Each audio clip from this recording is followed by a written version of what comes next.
Playing a deck in Modern, and it got me thinking.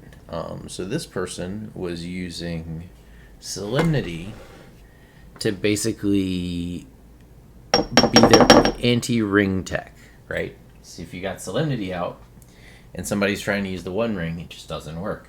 It also has some other nice benefits.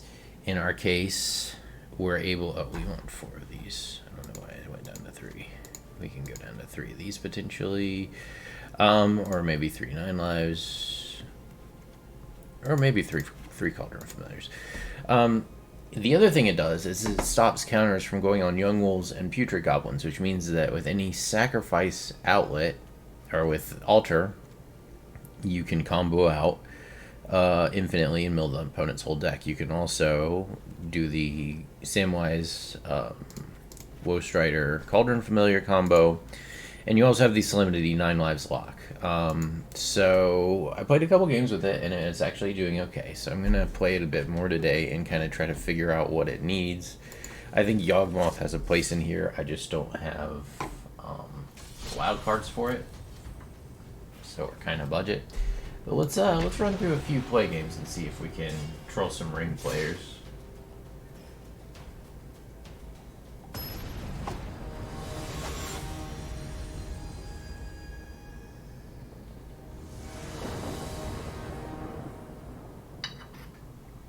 Nine lives, Altar, Bowmasters, Strider. Let's see where it goes. This has to get black. Yeah.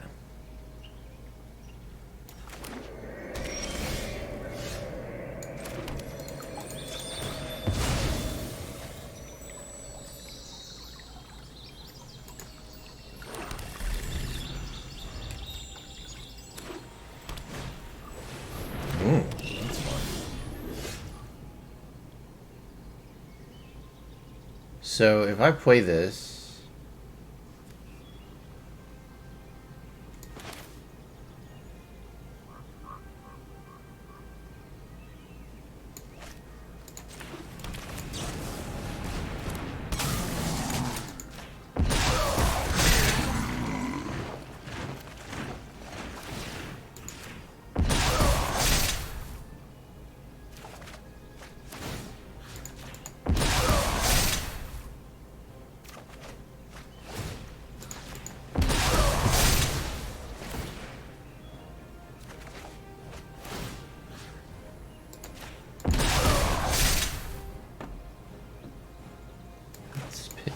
tap land, the Woe Strider, and the 9 lives.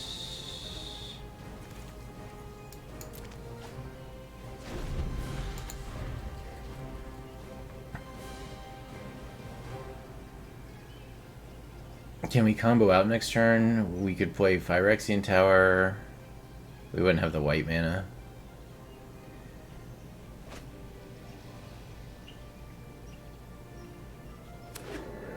That's the only problem with the Flumph deck, is that Orcish Bowmasters is a problem for you as well, right? Okay, sure. I'm gonna play Solemnity here, because we have a lethal combo of cards next turn. So we just want the Solemnity out.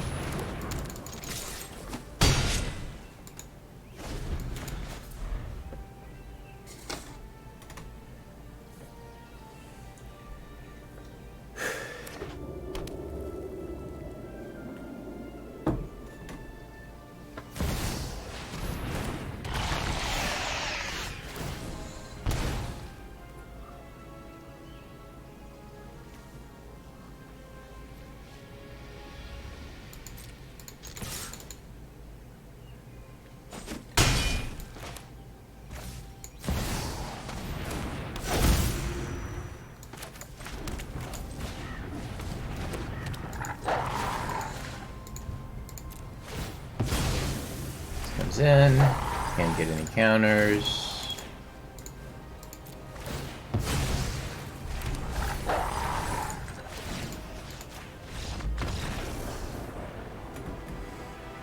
Hey, it worked. So the reason I like this version, it has a lot of different combos, and its combos are just incidentally also anti-ring. So like, if you have Solemnity, ring doesn't work, right? But also, so do your persist creatures. And if you have the Samwise combo, can kill people through ring protection. And if you have 9 lives combo, you can lock out wizards. So it's like it has a combo for everybody.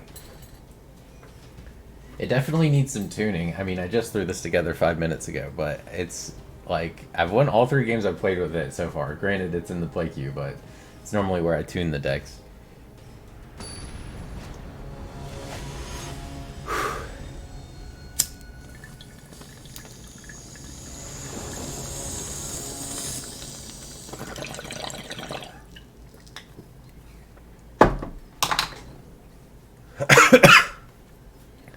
Got Bowmaster's got 9 lives.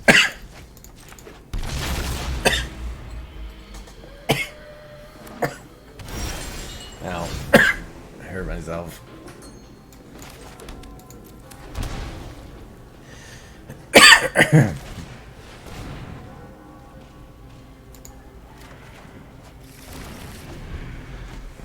We'll grab the Solemnity.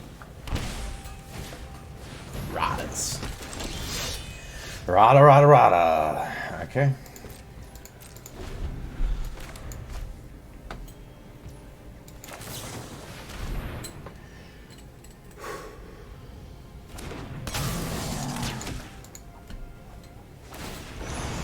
Alright.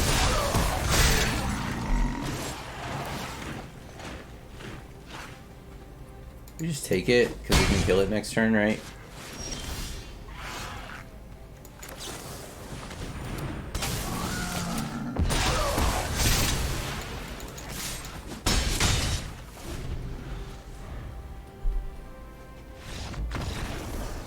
Okay. So we're not running the ring. We're not running much card draw at all. We're just running 20, not 20, but we're running a bunch of different overlapping combos. I actually like this. I think this might be my favorite version of the Samwise deck. So like, I love the idea of having the 9 lives lock inside a deck, like a aggro combo deck. It's just funny to me.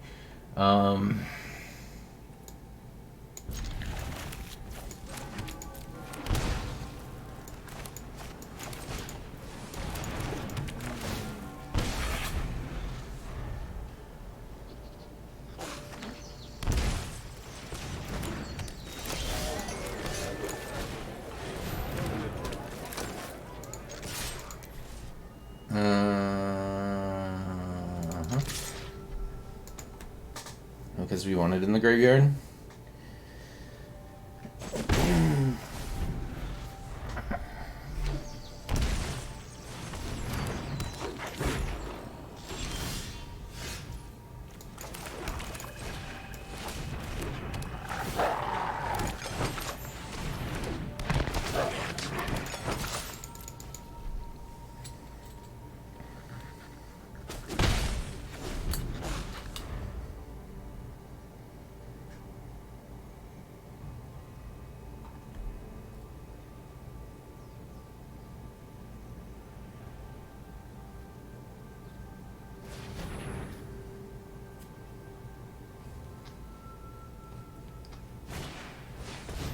Ooh.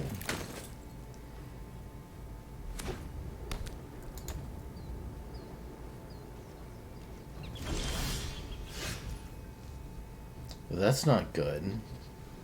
Fauna Shaman's interesting. Okay. Alright, well. Basically gonna all in.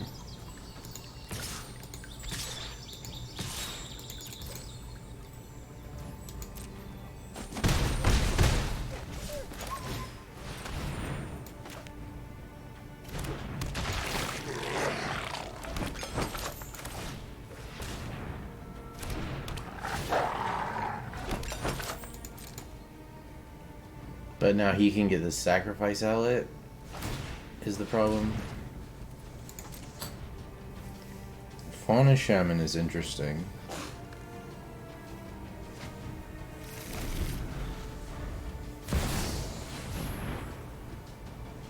Alright, you got me. Dead. Yeah. But this is great because we're stealing ideas. And stealing ideas is good. So, Fauna Shaman. I have some of those, I think. I'll be having that.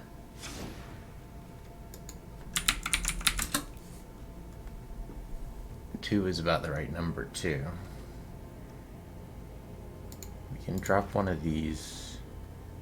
This is land.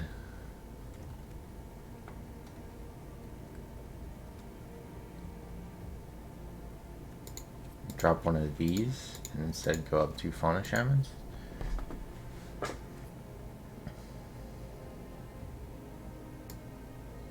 I mean, it's not like we don't have tutors and shit. We go off the same way that guy does.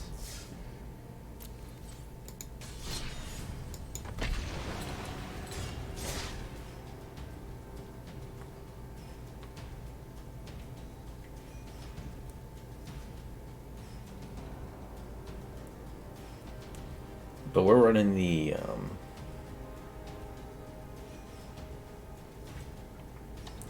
anti-ring tech in this deck. That deck is it. Of course, that deck kind of kills through the ring anyway.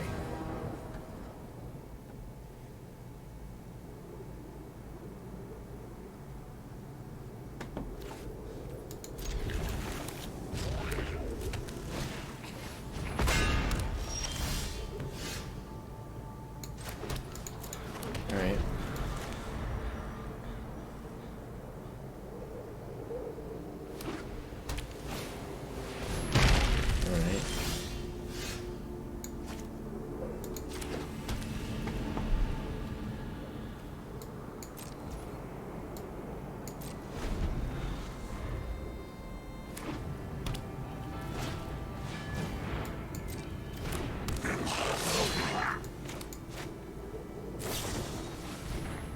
He's got two.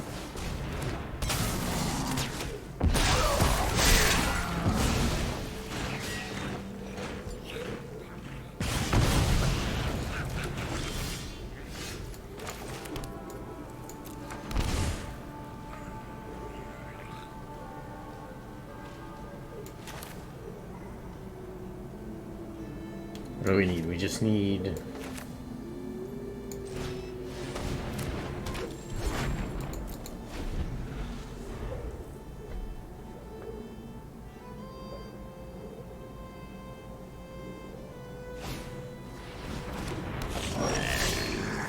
Yeah, he doesn't have a second one. Alright, so we win that one pretty handily.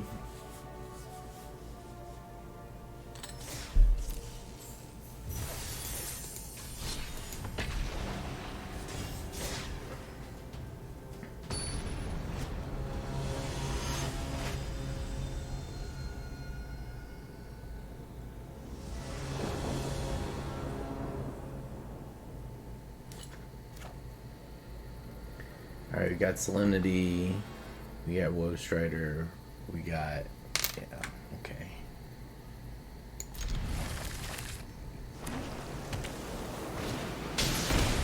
That's not good enough.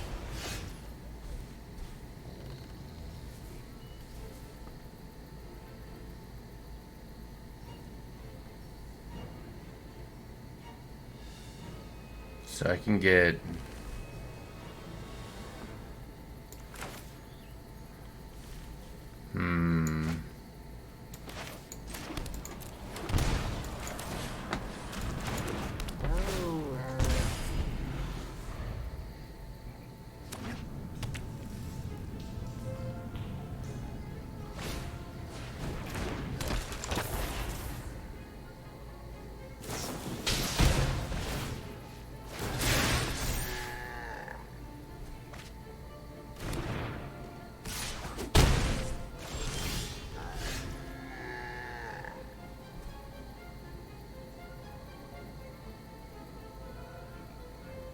So now we need... We have a sacrifice outlet.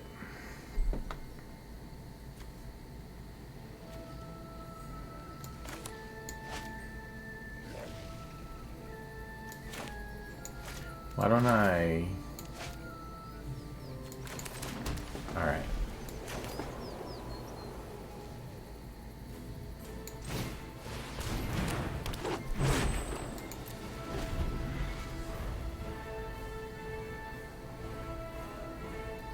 Alright, so next turn we Solemnity Young Wolf. Alright, kills the Faunisham. I can't block with the Familiar, unfortunately.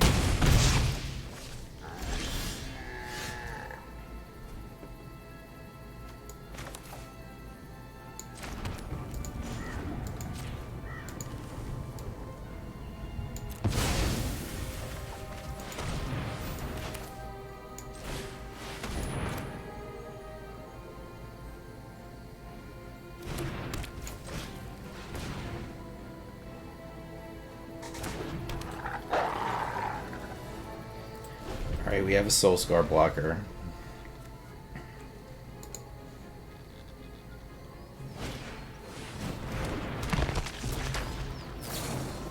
Yes, excellent. Excellent.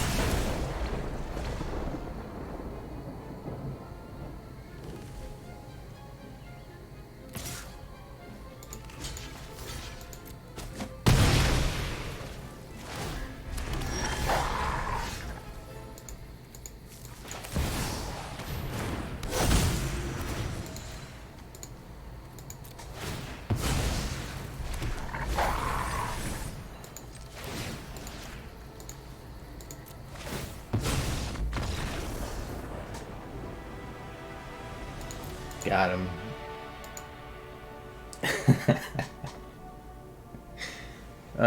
Solemnity. Solemnity plus his Soulscar Mage just completely turns off his burn on creatures, apparently. That's fun.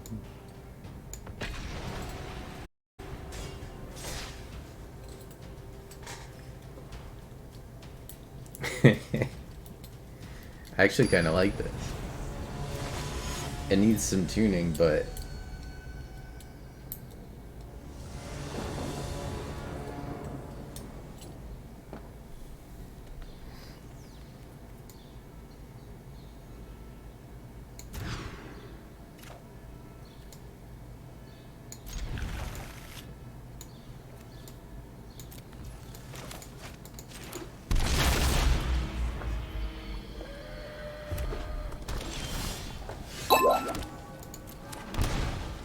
What up, dude?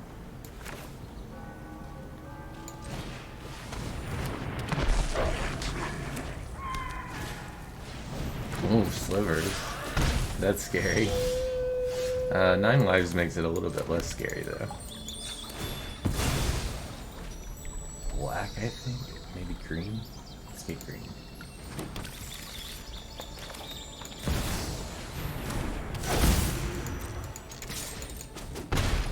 This deck is actually, like, this is just a pile I threw together based on something I saw with somebody playing in Modern, and this has actually been doing pretty good. It's like full of different combos, which is fun.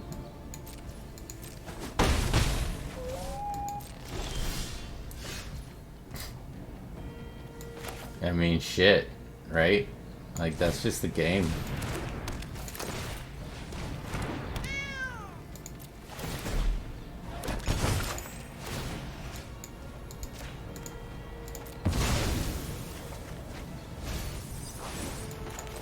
Sorry, bro.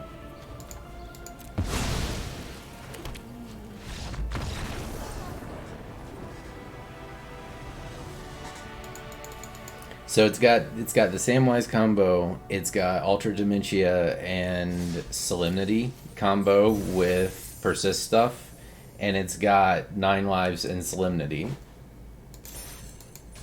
And Solemnity fucks over the ring. which is something I hadn't thought about, but it does. I can show you after this game. I mean, I just tossed it together, but like I made it maybe 30 minutes ago.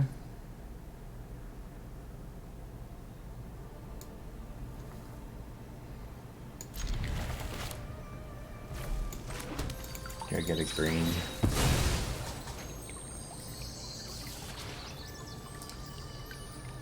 It needs to. I just don't have him. But it should. So now I'm farming some wild cards, you know what I'm saying?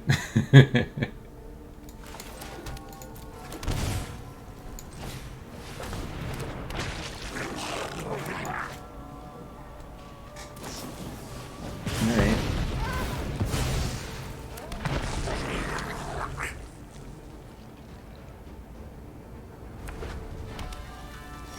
I absolutely do not give a fuck about that. So yeah, Solemnity.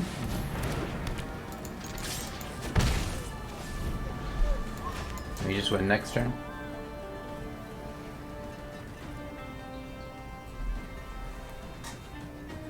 And it fucks over a lot of decks too. Like it just... Yeah, this deck is fun. I just... Alright.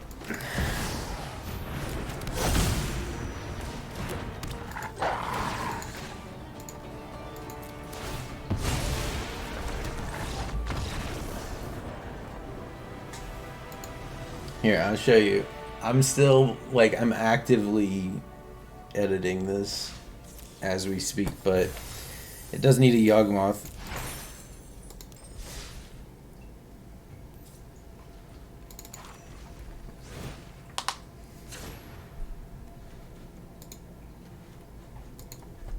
So this is what I put together. Bowmasters could maybe be cut.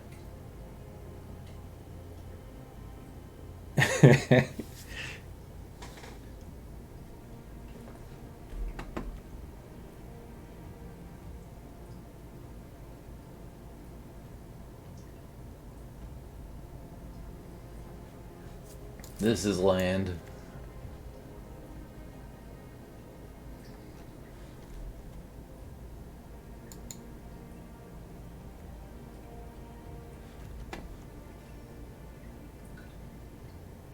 But yeah.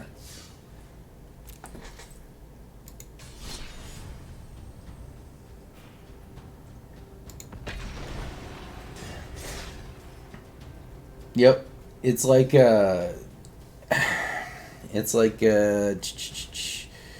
trying to think. It's like trying to smash together what would be like a Solemnity lock deck to find any of your various combo pieces.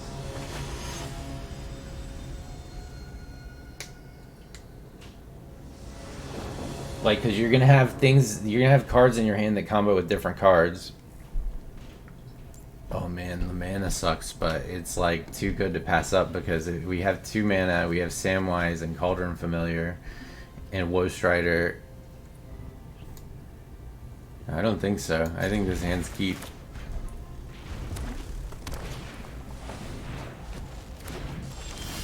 And there's 9 lives.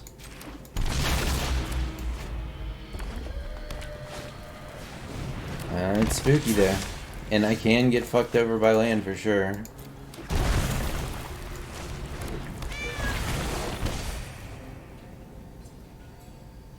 Do I hold one?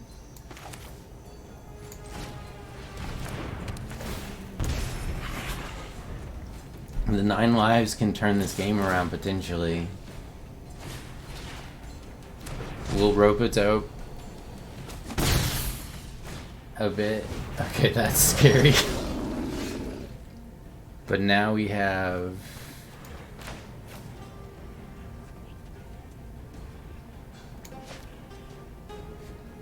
Now we have Samwise, but I can't get Samwise and Woe Strider at the same time. Is it Woe Strider? I guess it's Woe Strider first, right? Get the extra blocker. Giving me the ability to sacrifice shit will try to get one of these cats dead. Alright.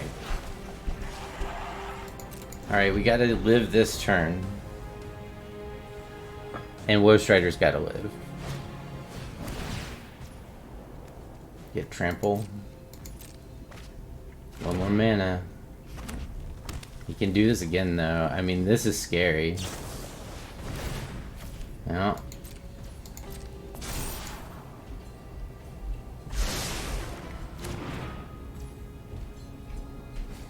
So he's gonna get another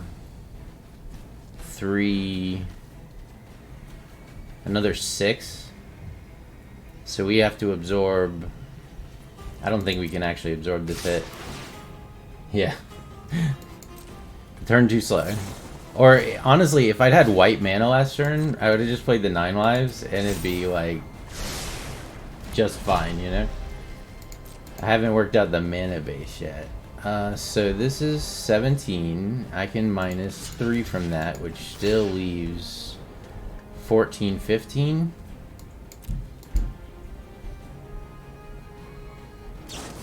Alright, there we go. So yeah, ideally, we would have got the right color mana and we would have played this. But...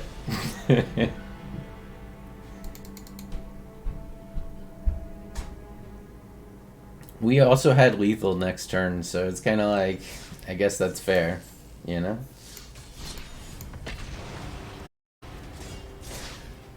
Just a handful of every different +3/+0 spell. Kiln Fiend and Dreadhorde Arcanist is actually scary by itself.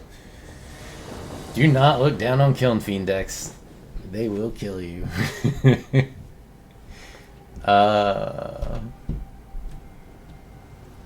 Phyrexian Tower, the Fauna Shaman, maybe for an early Coco. I don't have white mana.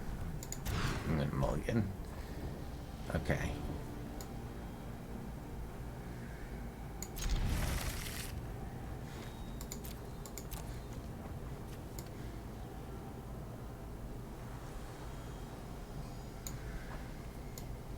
Alright, you get green.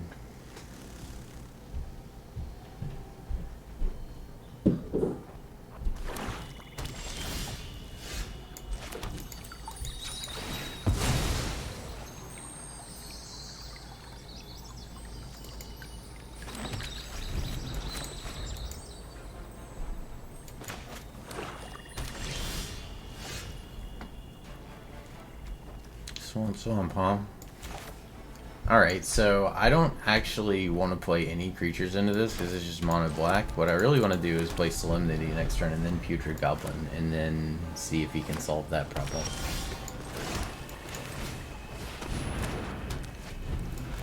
Hope you're not using the ring. Or he could have, you know, removal for that too.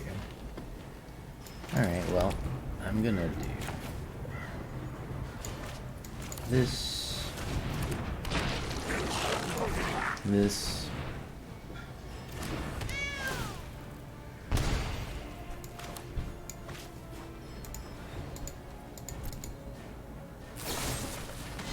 Potato pushes my cat, sure. Destroy Solemnity? No, that's okay. Well, let's see if that's a mistake or not.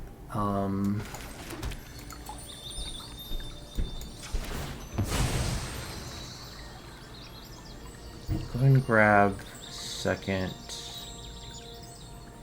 white. Samwise, Putrid Goblin.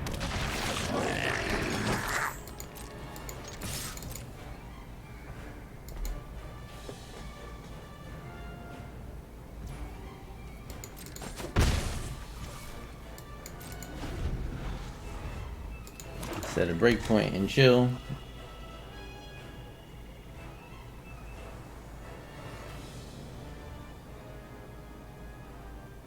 He's gonna target our lands. Well, that sucks. Let's That sucks a lot.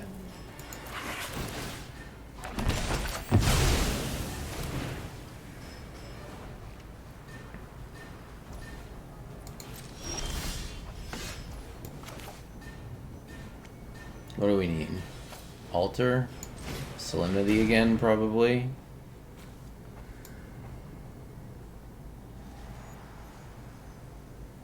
Depends on if he blows up a land next turn. If he blows up a land next turn, we're in trouble. This is a hard choice. I'm thinking altar, actually. Because I can play it now.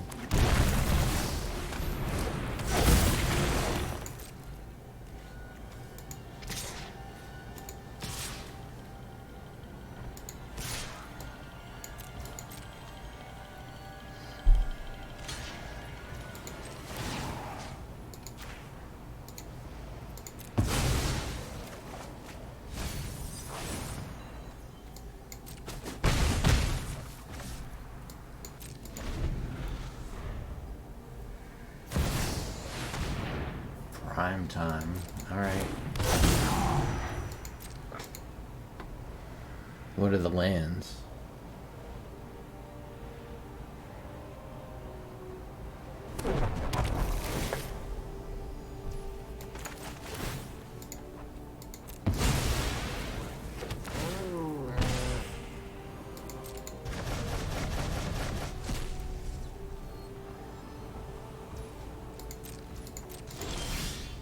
Oh, that's not good. Okay, so now he's just dead.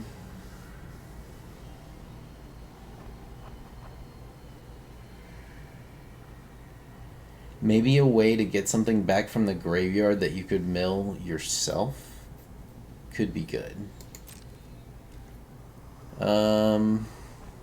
Well, we're dead. Not for sure, because there's outs, but like if this situation doesn't change, we're definitely fucked.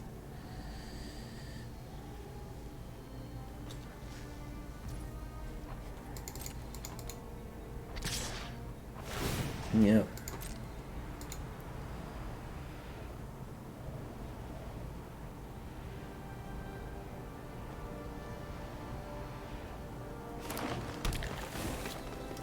I feel like if you're running prime time, you need like a toolbox of lands, right? Like a little toolkit. You tell me the only non-basic lands in your deck is one Blast Zone and one Bazooka Bog? Alright. I'm gonna scoop. This is it.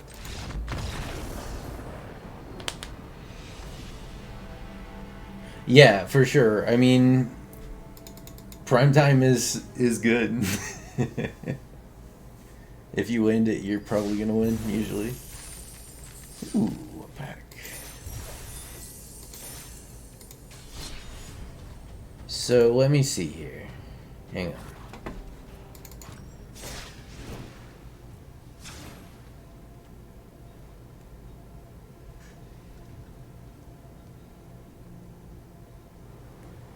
I would like to have a Yawgmoth in here. I just need the wild cards. I bought a bunch of shit, so...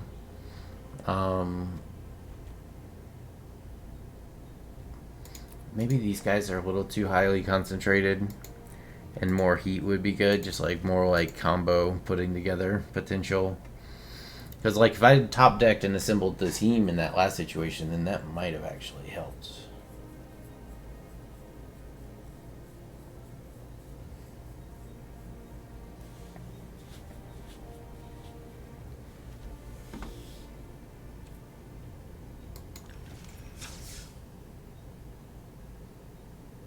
Wait, was there a Hallowed Fountain? Did I just misclick something? Yeah. Yeah, that's a good question, dude. I must have misclicked when I was doing the land. Well, I did say that I was throwing this together like 30 minutes ago. Let's see.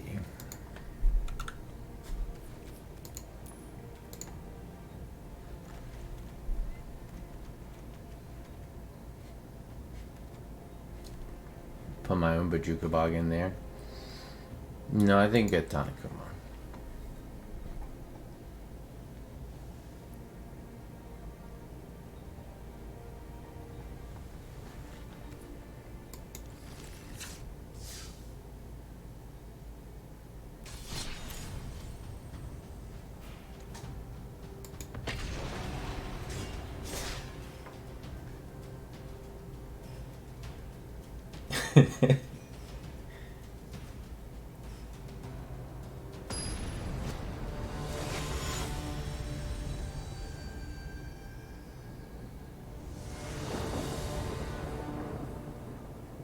I might need one.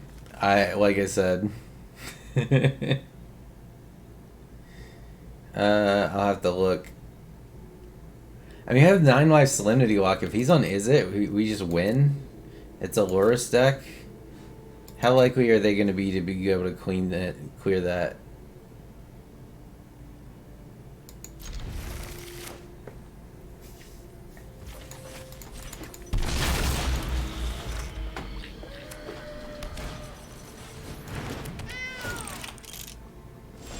Alright, white mana, please.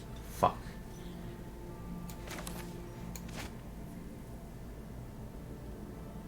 That's not good.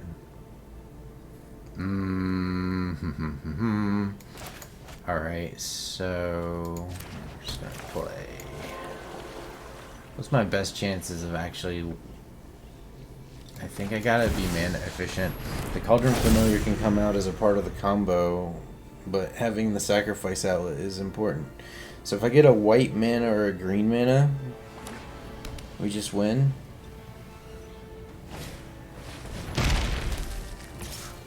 Oh great. We're not getting hit for a million this turn. That's good. Oh, it's slow. We're gonna have to tank a hit.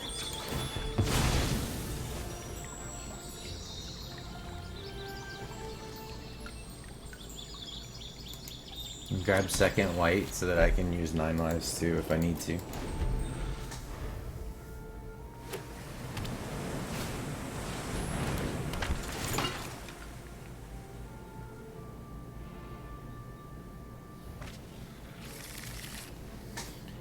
Skrelv is a little too slow, buddy. You're gonna have to do something. Yeah. All right. We can take it. We can take a hit for 10. That's fine. Oh, if I only had a land, I could do it with Solemnity and Young Wolf, but... Samwise, Cauldron Familiar...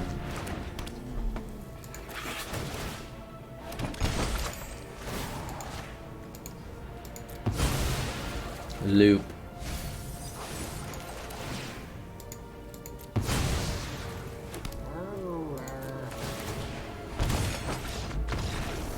Yeah.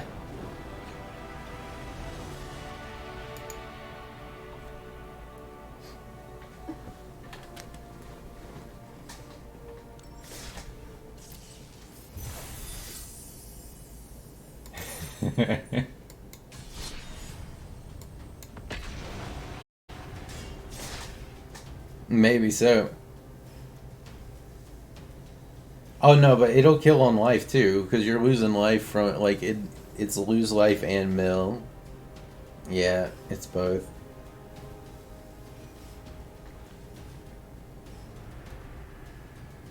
It's also, it goes through the ring since it's lose life.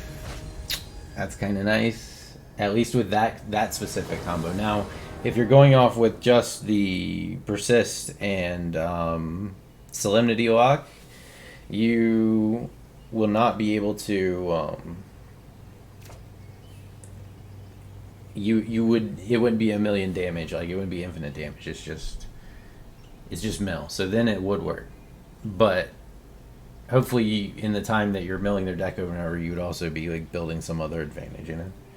Okay, so Putrid Goblin. This is good, I think. We got Bowmasters at the end of their turn into Phyrexian Tower, sacrifice Bowmasters for Solemnity, and then we've got a Putrid Goblin and Phyrexian Tower. That's going to be 2 extra mana every turn because we can sacrifice it.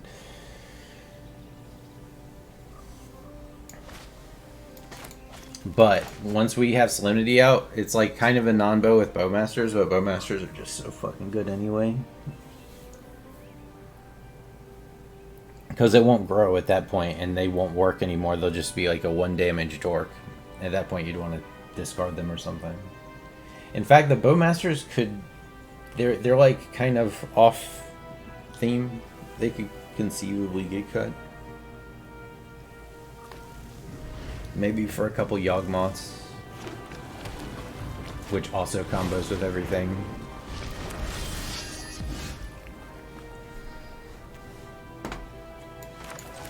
It also, funny enough, it turns off Soulscar Mage damage when you have Solemnity out. Alright, we're gonna try...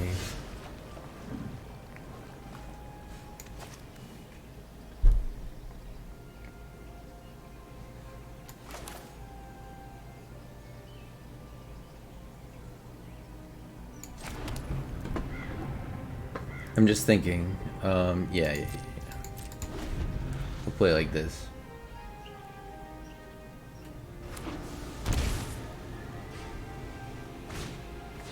Symmetry Sage, Reckless Charge. Draw some cards. Okay. It's just double Static Discharge, I think. Which in that case will kill the Dreadhorde Arcanist.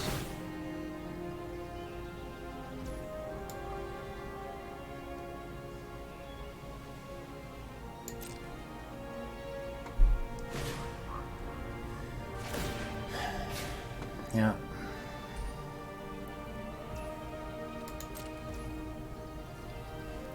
Four, we would take one more, so it's 5, and we could kill the Arcanist. I'm gonna do it.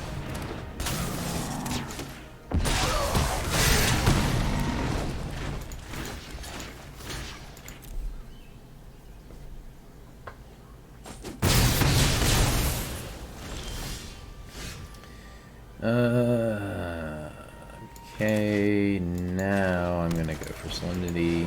Hopefully, opponent is gassed, but we'll probably just die here because it's wizards, you know. If we draw a 9 lives, that would be really nice. We would just win the game at that point.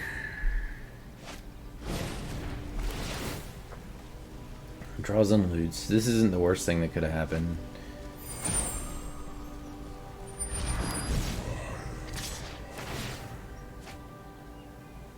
So if we get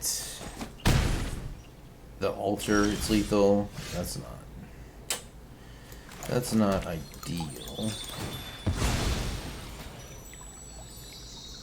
Now we're definitely dead.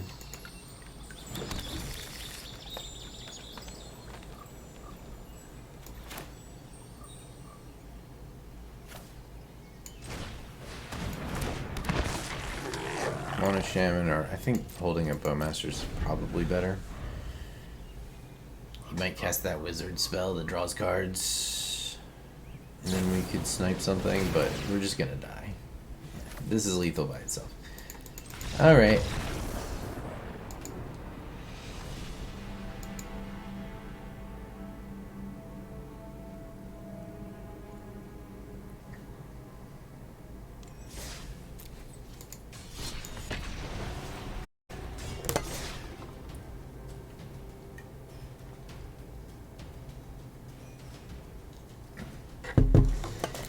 I'm like, the fun part that I want to see is against Rakdos Ring, Solemnity is actually really good. I'm thinking maybe the Bowmasters might need to go. They're a non-bow with the main plan. Let's see. If we can just stall to get one more white, we just can lock down the game potentially. What is this? Worst deck? Okay, if I get a white mana,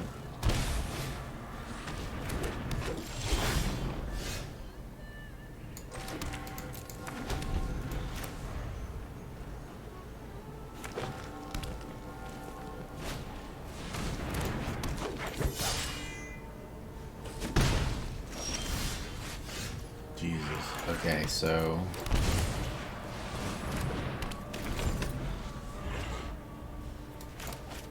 stalling. What's this do?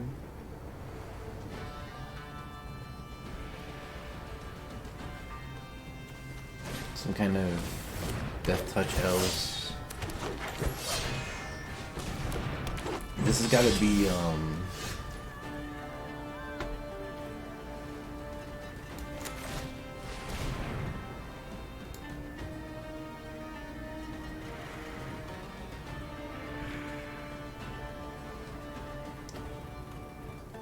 so what do I need? I need white and green.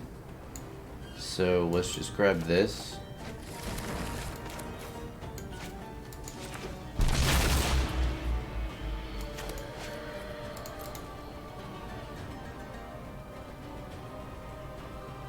There, you can exile and make me lose some life. Samwise is just a diversion right now, because yeah, we have the combo if we can get one more mana, but we can also go into 9 lives. I mean, if he's just doing 2 damage, I don't really give a shit about that.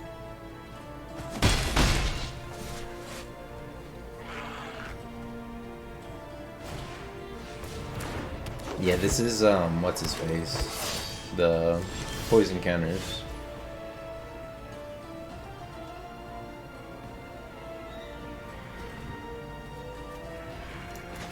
What if I said there can be no poison counters?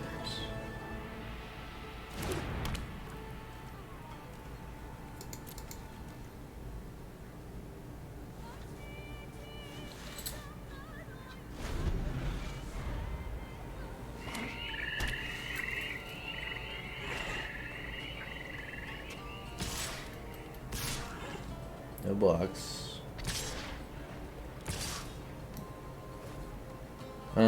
No blocks. Alright. Can you handle this?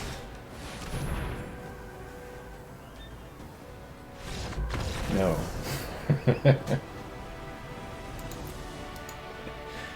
And I mean, eventually we're gonna draw another land and combo out, but I didn't see a reason to like put another combo piece on the board when it would take 2 turns anyway. I just lock damage. No more damage. No more counters.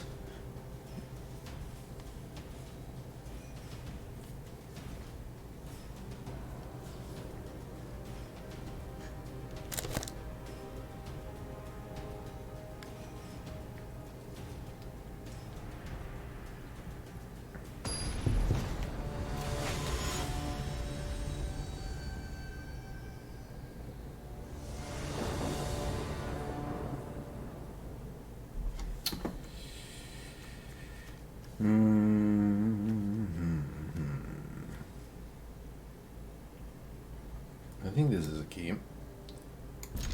We actually have land this time, which is nice. I'm gonna Young Wolf.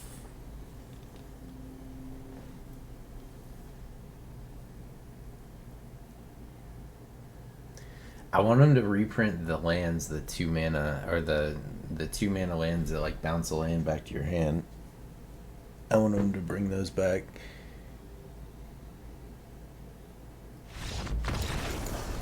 Okay, sure.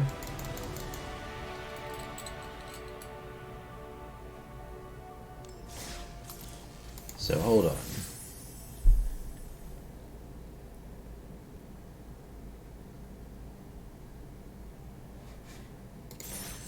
So what would it look like? I went down on the Bowmasters a little bit.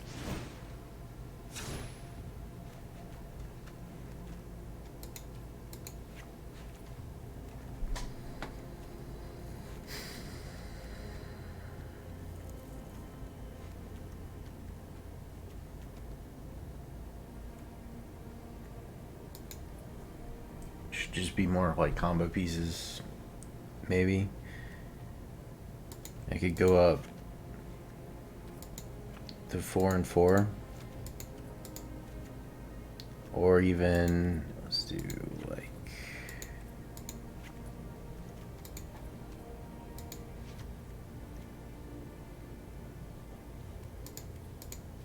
Alright.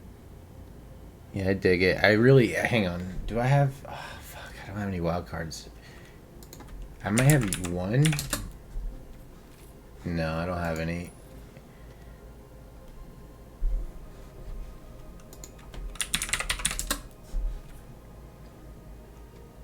Yeah.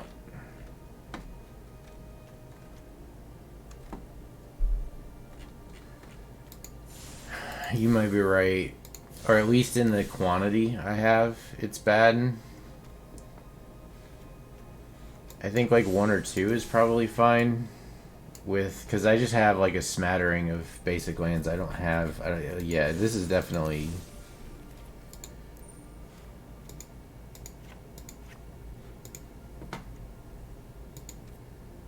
Yeah, I've agreed. I would agree with that as well. Like when I've had these, it hasn't felt good. So let's see. Phyrexian Towers may be good to go up to 3 of.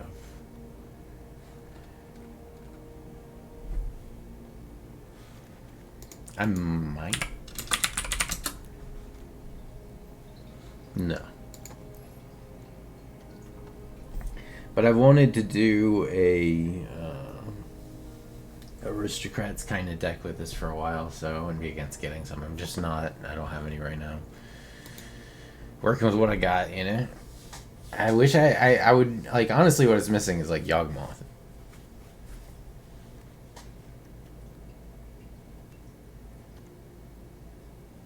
This card has always felt too slow to me. Ooh, that's a good one. Yeah, let's do this.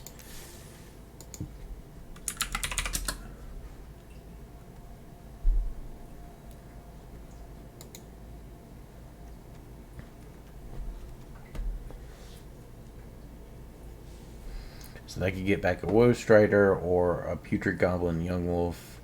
I wish it was a 1 mana. Oh, you know. You know what would be insane? What would it take to do that? You could do it if you could just get 1 red mana for Skirk Prospector, like reliably. It would be good, but I think it's like asking too much probably. But Skirk Prospector, Skirk a 1 mana outlet, you know, like that makes mana. That would be sick actually. But let's see. So we have an outlet, Yawgmoth would be another outlet. It really should be. I would do like. Okay. These have always felt too slow to me. Like I don't have time to wait for the Summoning Sickness to assemble my combo. I would rather just get the card. Right? Let's see. Okay, now I gotta figure out the land situation. I have 19 lands right now. We're at around a 3. So that's like a solid like 24 land deck. And I have 6 cards remaining. So lands.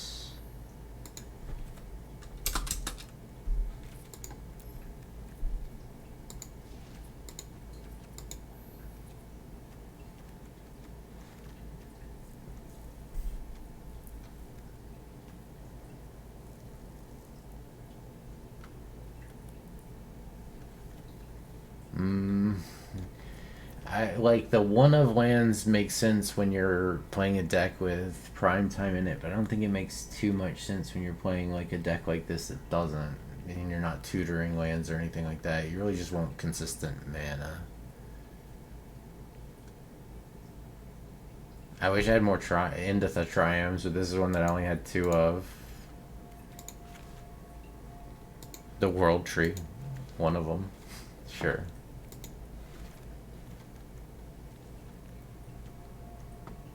World Tree might actually be too slow. I think we want to untap shit.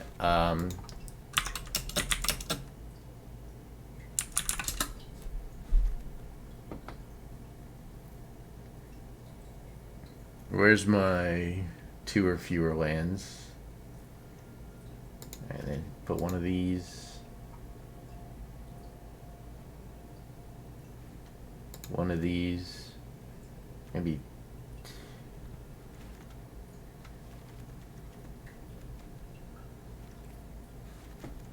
what are our most important colors? So we've got a lot of green.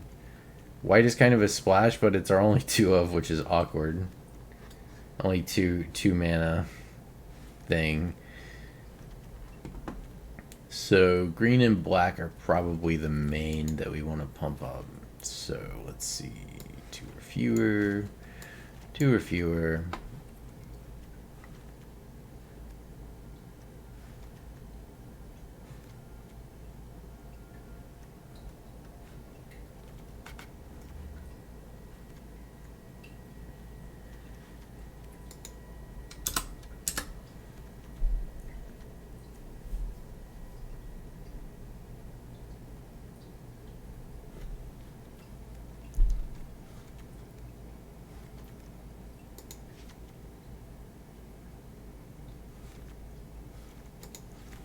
Add a couple basics. Or even, you know what?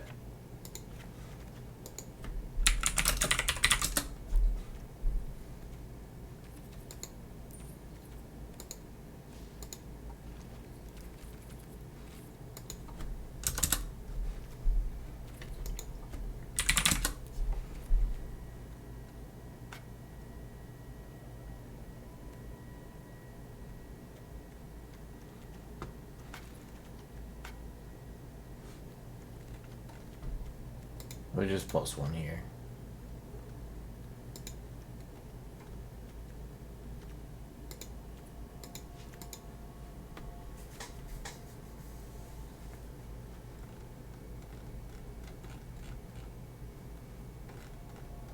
Wait, do I have basics? Where's my basic forest? Somehow my basic forest went bye-bye.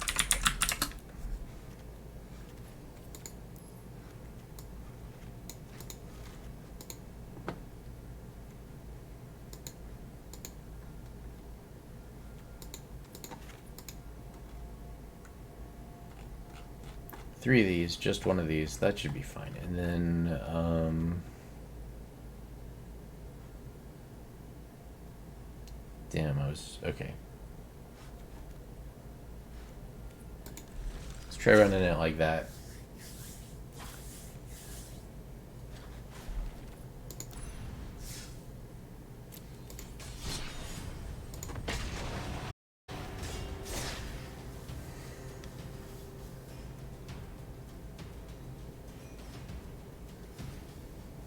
I just want to get Solemnity Lock versus Is It, and then combo them out. I don't think that's too much to ask. 9 lives. Ooh. So I have to assemble it myself, basically. But we have a lot of mana if we get a creature. We have an early collected company, so I'm going to keep it. Hopefully we can tutor what we need.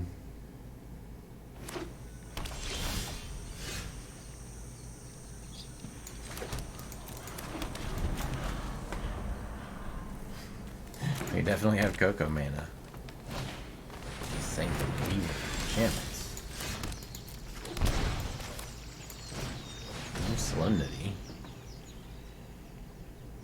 I don't think I want to run 9 lives versus enchantments, probably.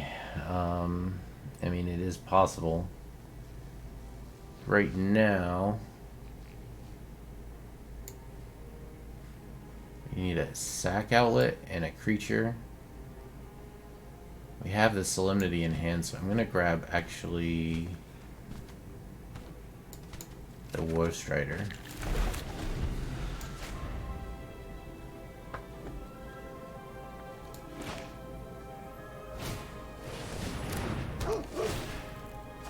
Oh boy. Here it comes. Okay. That's not great.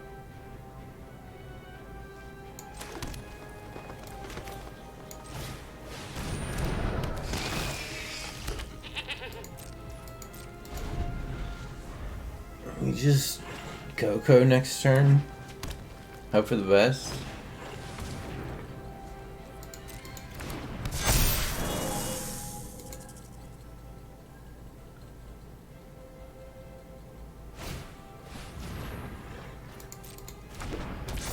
That's a big naturalist. That's a lot of mana too. Makes a land. Okay.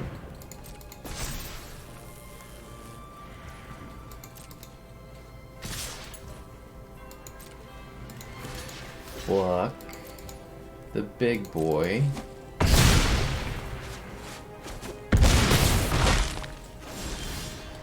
Alright, man, we just gotta... just gotta go for it. Hopefully we hit it. Oh, man. Taunting me. Alright, we're dead. Scoop!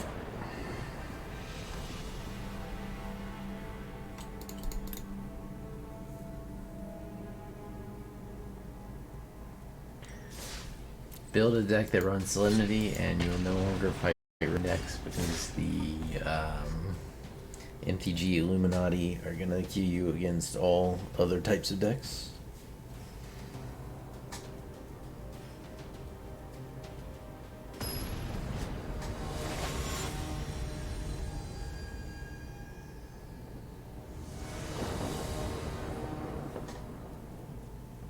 Okay. This is a better hand than we've seen in a minute.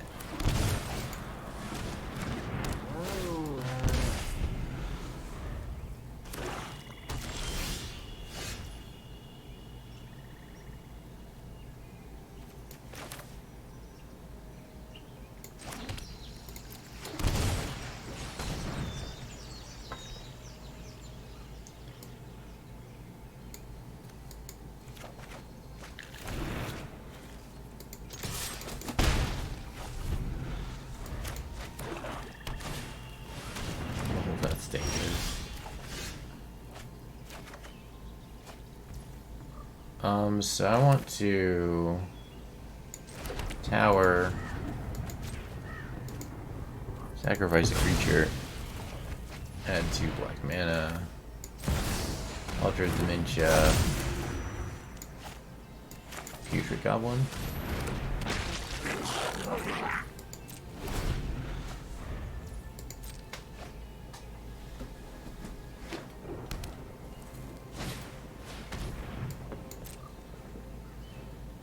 That's not good.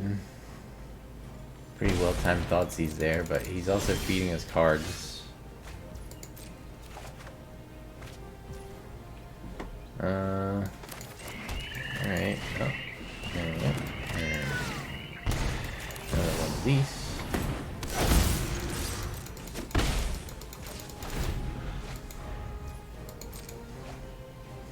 Howling Mines in a Narset deck would be funny. Like Narset Mine.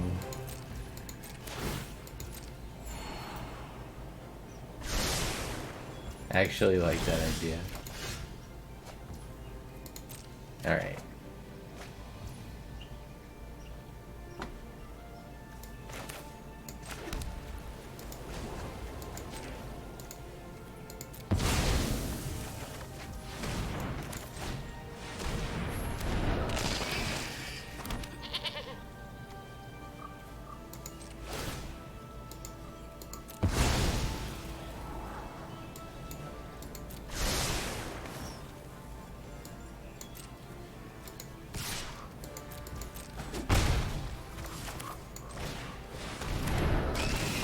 Alright.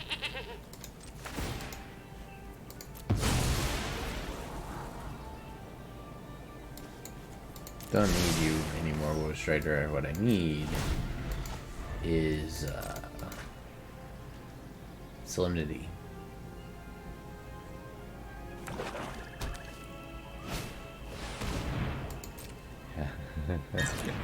Alright.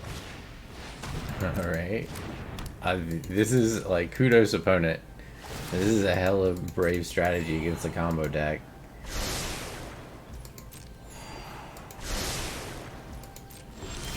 I'm sure he's running Bowmasters, right?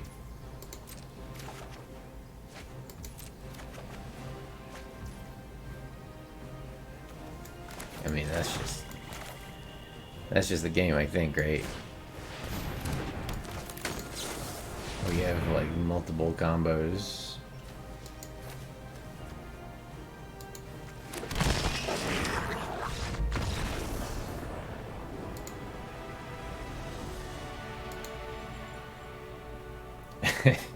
I don't. I actually think the idea of running like a Howling Mine deck with all the kind of card draw you can for yourself, and then also like anything that will get you a card a turn at 2 mana that will give it to both players, and then just run 4 Narsets would be kind of fun. I guess the problem is you can't always count on having them together.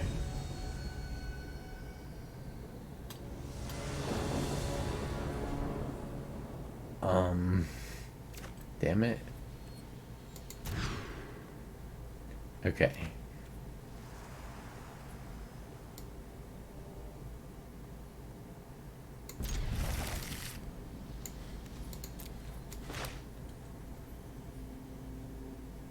Got double black. Need double white. Oh my god. I'm sorry, opponent. Maybe I'm not sorry. Alright. How... I'm just trying to figure out what opponent's last card is. It's gotta be like, what, scale up?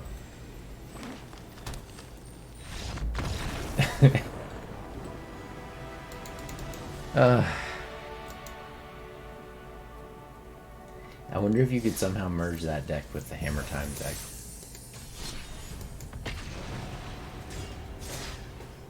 That would be kind of sick, right? You play out, it's like Dragon Hammer Time, play out a creature. Is Minion a warrior? Minion of the Mighty.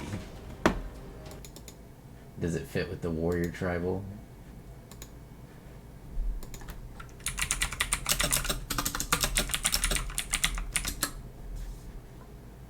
No, it's just a kobold. Mana sucks. Okay.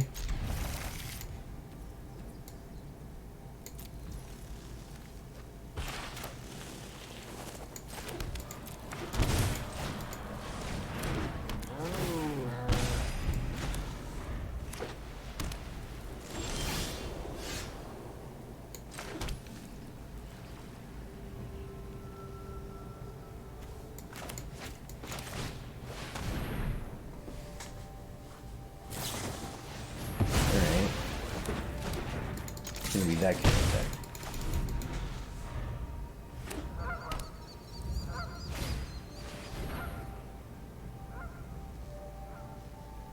Costs 2 more. Okay, so he's gonna name. Sure.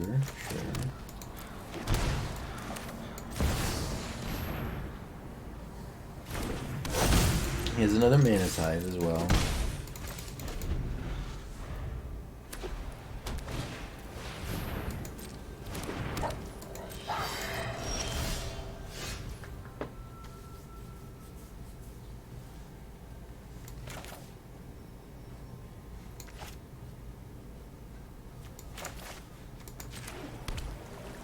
Do I want to cast this and give him a card?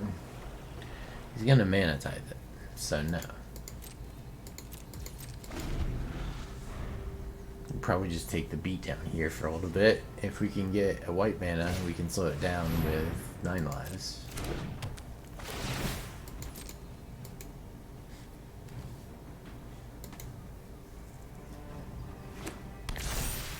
Ludicrous cards.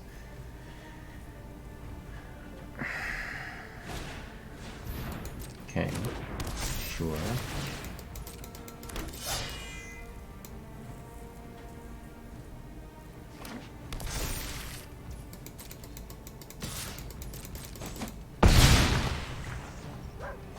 So, if we don't get a good draw, we're dead.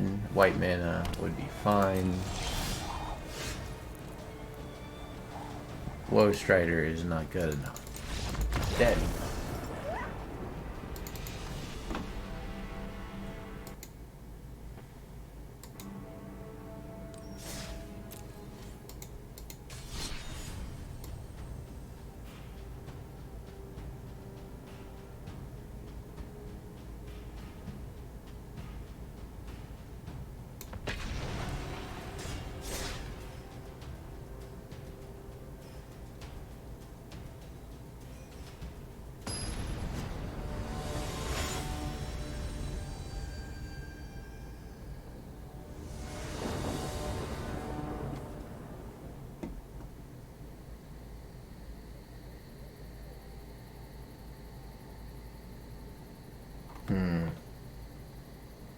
The land's kind of sketchy.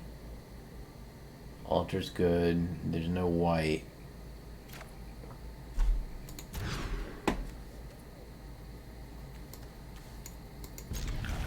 This is better.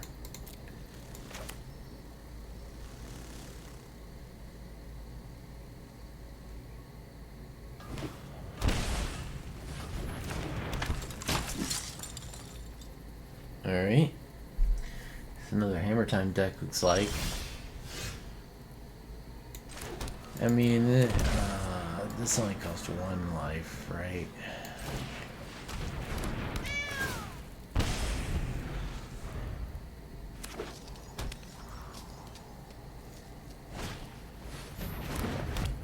Alright, so instead of scaling up and hitting us for a lot, he plays Portable Hole. This game's not good. We would like to... Okay. That's an option, though. So now if he does get a hammer, we can Boseiju it.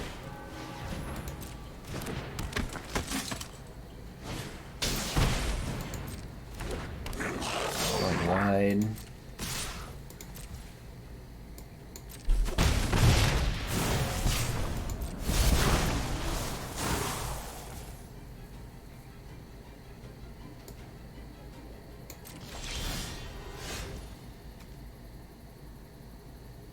I think we can take one more hit holding up Boseiju.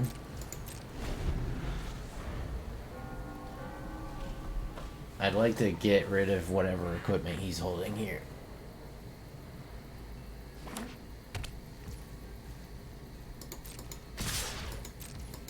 But we can also use it to potentially combo out by getting our cat back. Alright, so...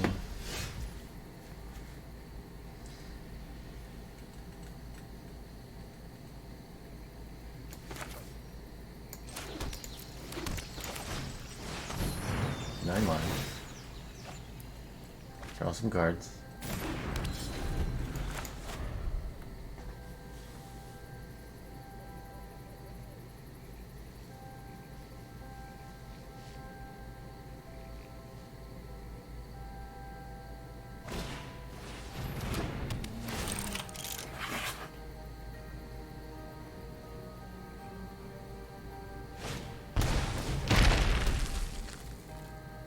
Sure.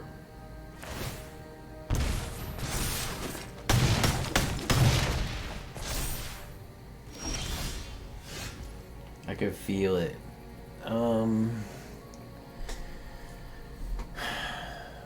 So what's my best out here? I'm gonna have to stall at least one more turn.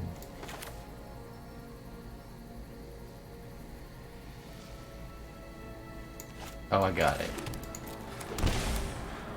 Best out is to do this. Yep, sure. Take your cards. Fine. We're gonna go find the fucking Solemnity lock. There it is.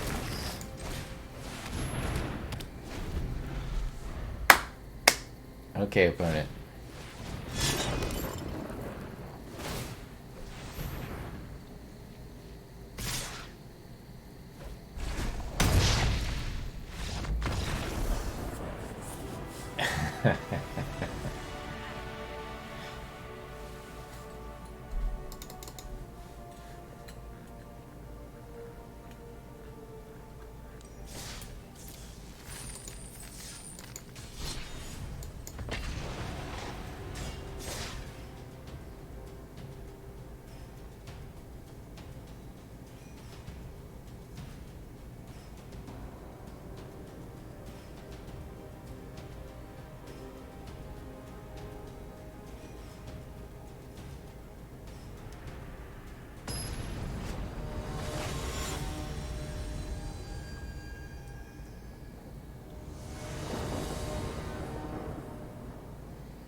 Into the Godless Shrine, Altar, Woe Strider, Coco,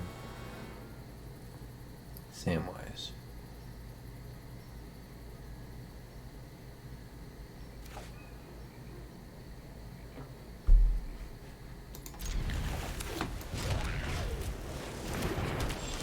Man, what is with the freaking Hammer Time decks today?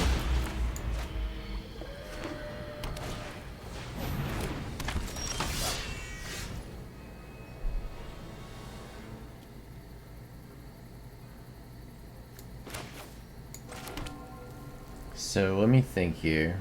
Let's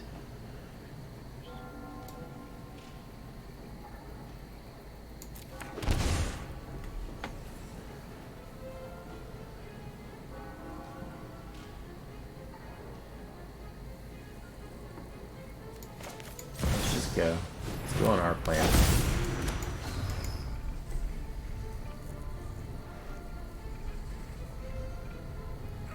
Now if we hit a cat, we have lethal. If not, we have Solemnity into Coco. We'll take the hit here. I mean, it could be multiple hammers. If it's multiple hammers, we're just fucking dead, but whatever. This is a fun card. I like it. Alright, down to 6. No trample yet? No trample yet. So now I have to play this.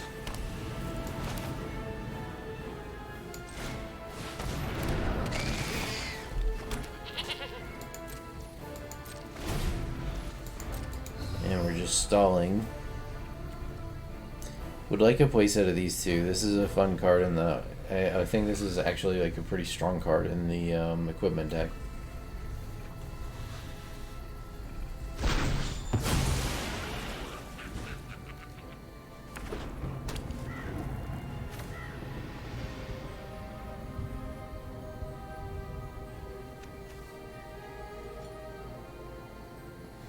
Cigar's 8 into Arm Scavenger makes all your equipment free. That's sick.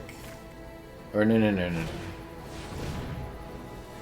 This guy, it gets a bunch of different equipment.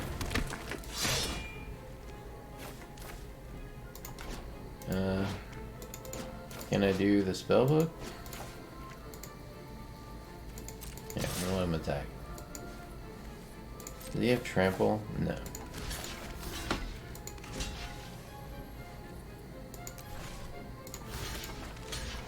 One block. Scry. Oh, that's interesting. I'll keep that.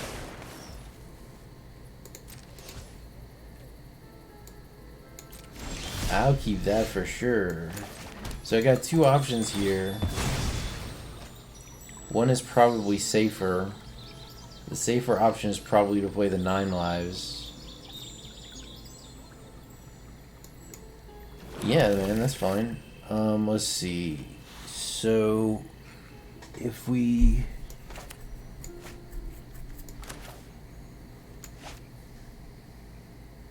I'm gonna go the safe path.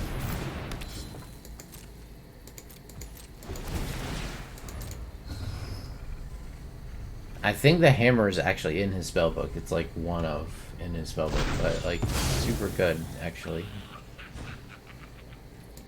Yeah, that's fine.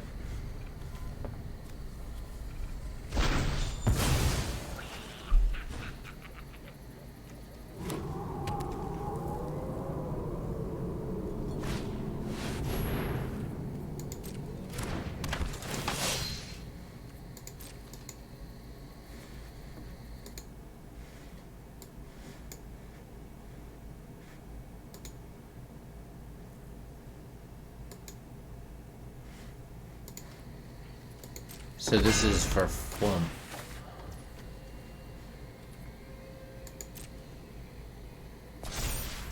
Yeah, I like the Selfless Savior. I like the Trap Finders. Oh, I didn't even think about it, but it's nice that it's a Lurrus deck.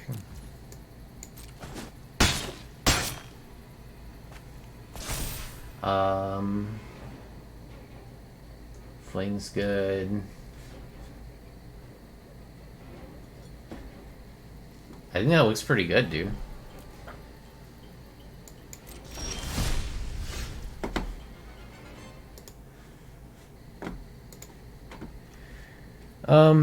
So do I complete the lock or do I Coco? He's not.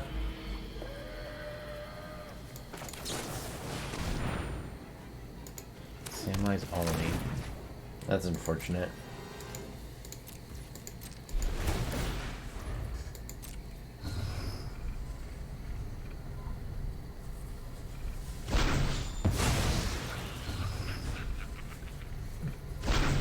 Yeah, but that looked like good enough to be a good starting point to me. Like, you just start playing it, and then you'll figure out, like, what you don't like getting too many of, what you do like getting too many of. Okay, everybody's getting big, I guess.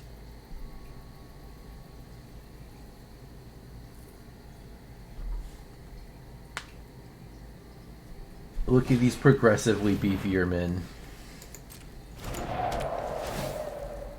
This guy's, like, not really.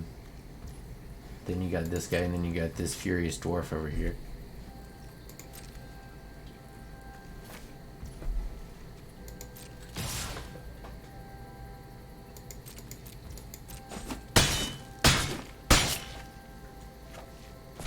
Bink, bink, bink. Alright. I learned my lesson. I'm gonna take the safe. I'm gonna take the safe route. It really depends on what your game plan is. Like, if you just need like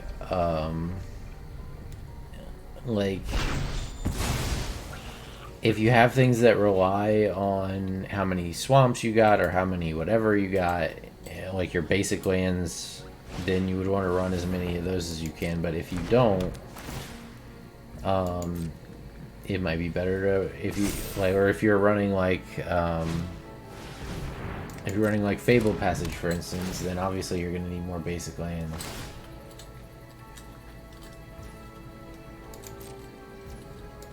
And like, you got to figure out like how many of like what colors you need, you know? Because like certain things, like at a base level, you can just get a ratio of the different color symbols in your deck. But then you can also factor in things like late game things can be a little bit more mana intensive, because usually, like, at that point, you're just oh, total whiff. This does make your deck a little bit lighter on creatures, so your Cocos can whiff, but they can also just win the game.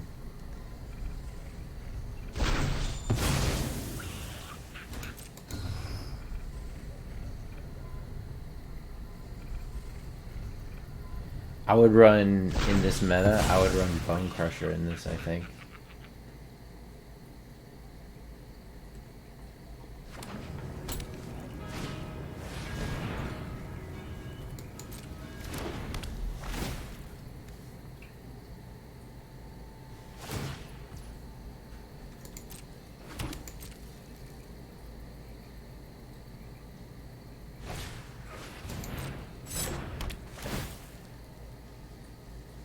No. In the, sorry, I was talking about opponent here. Like, with this equipment deck he's running, I think Bone Crusher would be good in it. Because his mana curve's a little bit higher, and, like, there's a lot of rings floating around, so Bone Crusher's actually pretty good.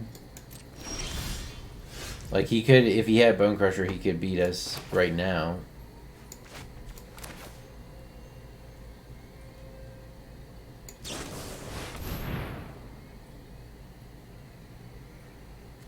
Alright, we got this.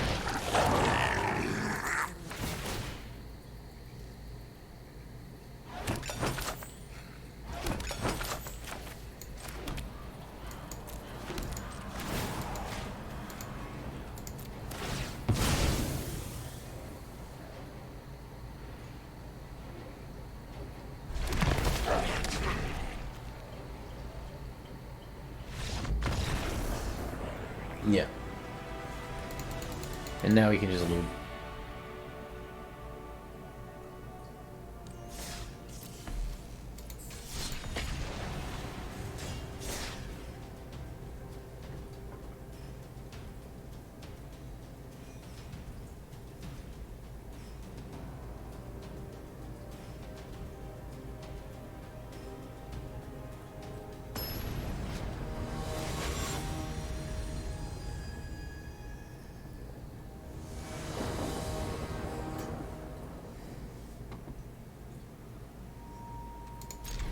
I like this. I just need 1 white mana and I'm in business.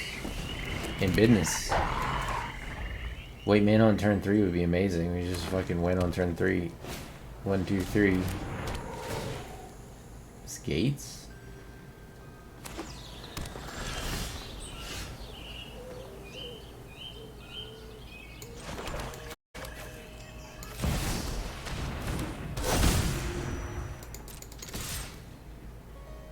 Yeah.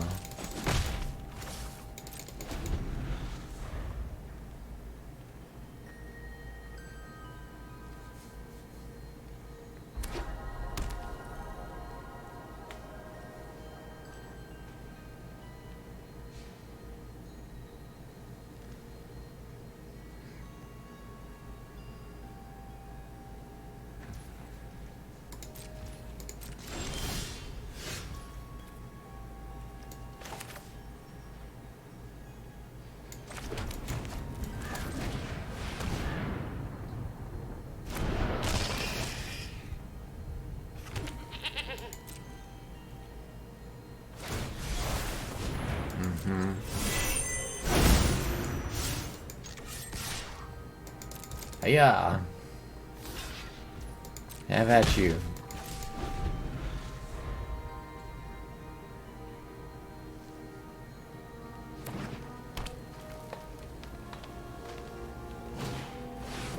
Yeah, it's Gates. That was Gates. Fella Gates.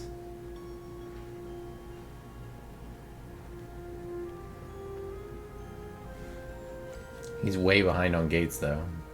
4 lands in. I haven't, but I did build some Explorer decks today. No, I don't want that anymore. I would rather have white mana. Please, 1 time. Shit.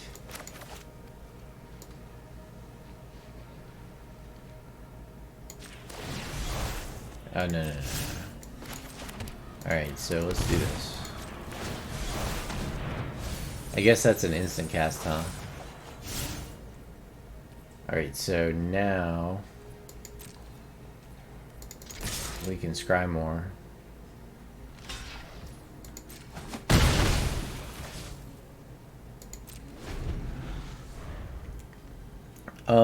If you... After I finish this game, I can show you how to do it. Because I need to do it on this deck, actually.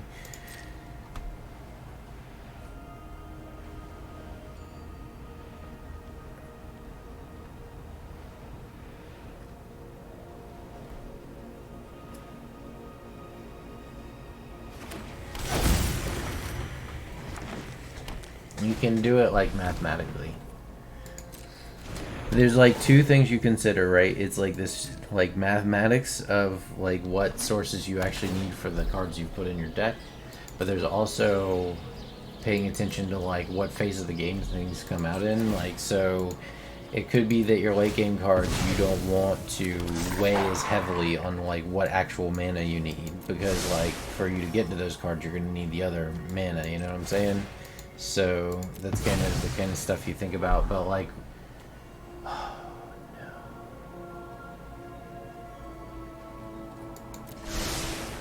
We have to stall 1 turn. How many gates? Okay, yeah, he was way behind on gates, so I think we're fine.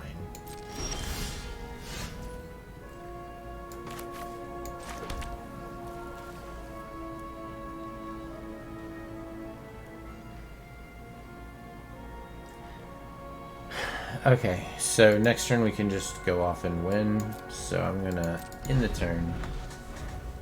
I don't think opponent can go off next turn. He's got... Oh, that's... Now I can't use this anymore.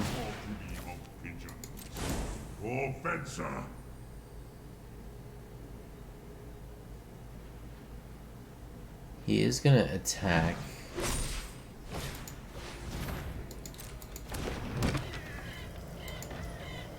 Gravediggers is good too. I think that just means we lose now. Yeah, so it's like how important is Grim Tutoring on turn 3? You know what I'm saying? Like, if it's really important, then you may need a lot of black sources.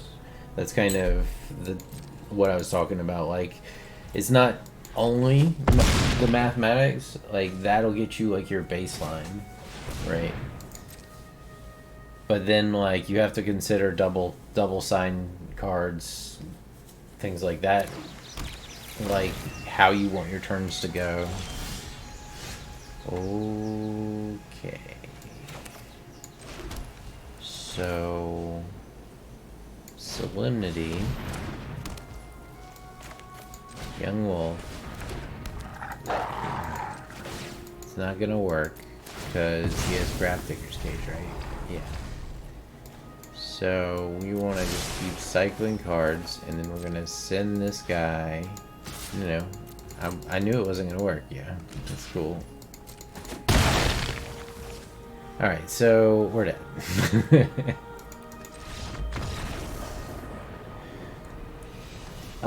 So yeah, like what you want to do, go through every card in your deck that has a mana symbol on it, right?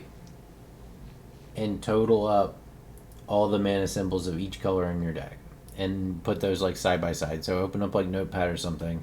So like if you have a card that's 1 green and 1 white, right, and you have 4 of those in your deck, then that counts as 4 green and 4 white, right? So do that. Once you total all those up and you have all of that, you can sum them together, divide each color by the sum to get the ratio of land that you want, right? And then you can go into the MTGA and it'll tell you your sources, and like you're gonna have dual lands, so you can have more than the percentages, but you want them in like the same ratio, right? Because like if you're running dual lands, you can get more than like the recommended number, which is the idea, but like the ratio should be pretty similar. So like if I go into this, I haven't done it yet for this deck, but like if you take a look at this, so guys, I'm gonna open up a notepad here. You won't be able to see it, but so I've got black, green, white. It does. Oh, you mean like you think it shows you the so it'll tell you the basic balance you've got here, but it doesn't like tell you.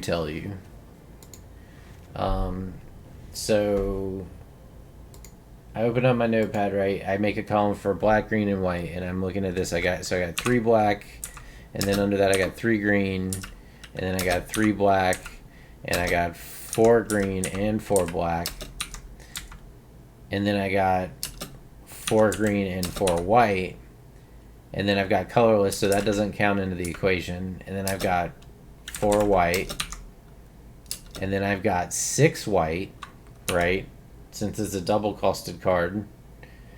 Then I've got 4 black and 3 green. Okay, so I can sum all those columns up. This is the 6, 10, so I've got 14 black, I've got 8, 11. Oh, it's fucking the same. I've got 14 green, so our black and green are even, and then I have 14 white. We have a perfect split ratio. That means each one's going to be about 33%, which means that when we calculate the number of sources in our deck, we want them to be like somewhat balanced. But that's not taking into account like the order your cards you want to come out in. So like your early game is mostly black and green, so you might want to balance it slightly harder to black and green than to white, right? And that's how you do it.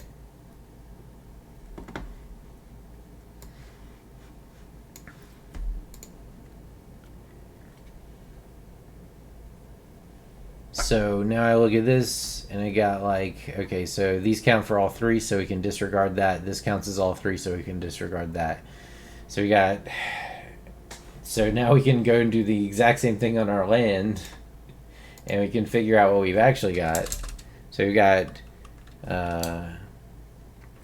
black, green, white. So right now I have 2 of all, actually 3 of all, counting the Fabled Passage and the Endotha Triumph. Then I've got 2 green, 2 white. They just count as everything. Like for each, like it adds to each column, right? So like the Triome, this counts as all 3 lands. If this can fetch me each color, it also counts as all 3 lands.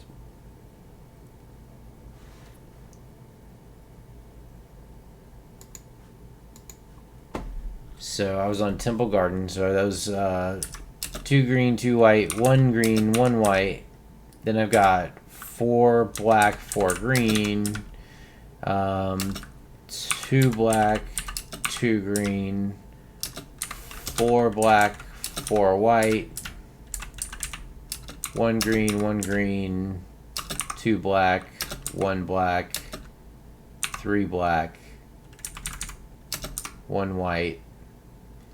So it looks like, just looking at the list, that it may be like slightly unbalanced towards planes, like which is kind of what I was just saying. So to total up my actual sources in the deck, in the lands as it stands right now, I have 8, 10, 13, 15, 19 black.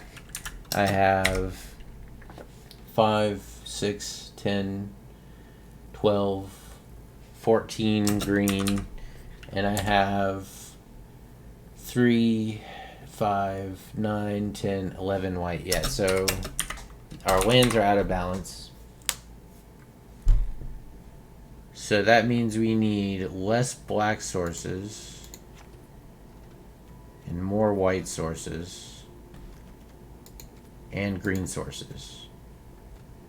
So let's just drop 1 Phyrexian Tower since it's legendary. Now the problem is I would have to calculate it all again for this. I don't fucking want to do that. So I'm just gonna call that a done deal. Or actually, so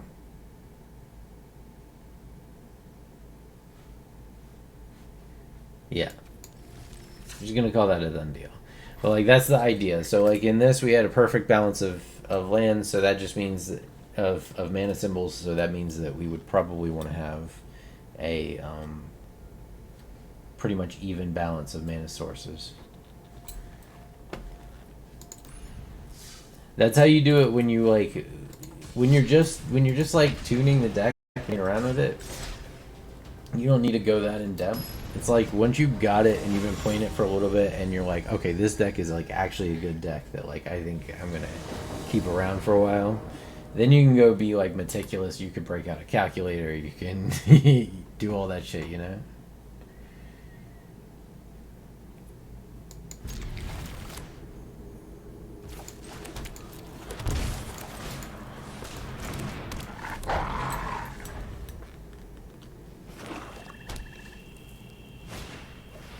Oh, you son of a bitch. I take your cards. I take your cards. Alright, attack.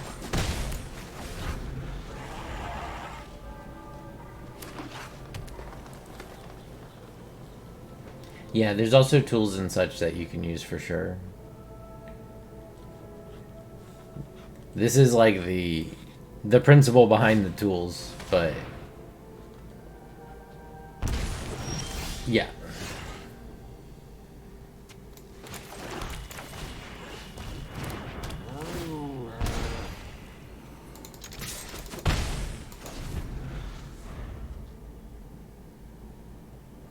I know, right? Isn't Thoughtseize wonderful? I mean, it's on Nazgul's, so he probably needs all the help he can get, to be honest.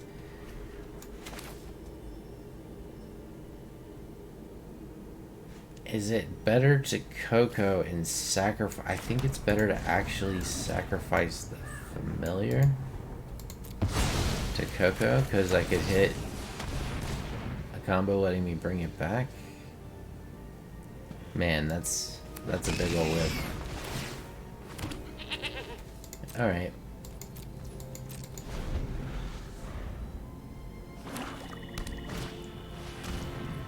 Another Nazgul. Another Nazgul.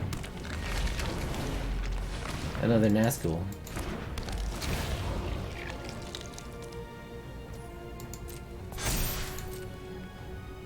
I do like changeling with Nazgul. No, not you. You. Sacrifice you. Oh, it's so close, but I can't take that right now. I'm on the other plan.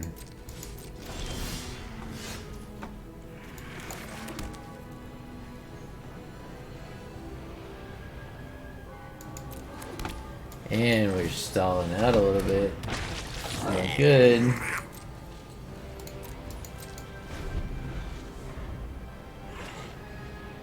Another Nazgul? Last card is definitely a Nazgul, right? There's no way he doesn't have another. He's running... Alright. Oh, and those can't be blocked either? That's actually fucking sick. I'm just gonna take it.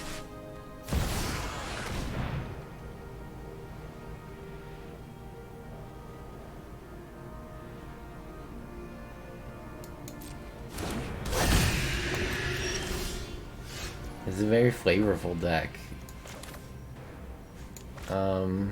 I should have... Fuck. I needed to sacrifice Inscribe last turn.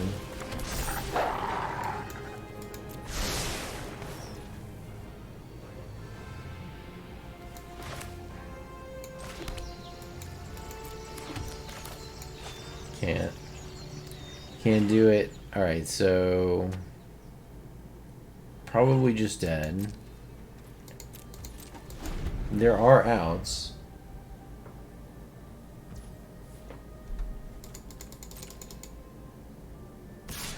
No. This is a different idea.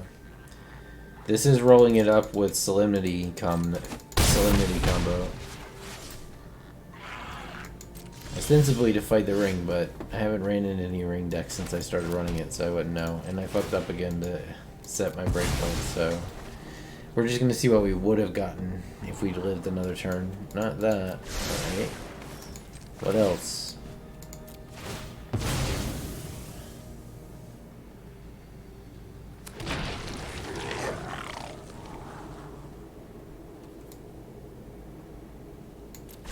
Can we live one more turn? If I chump? I can't, I won't have a spell to cast is the problem. Alright, we're dead. It's unfortunate. I think I need to hold creatures more with this deck.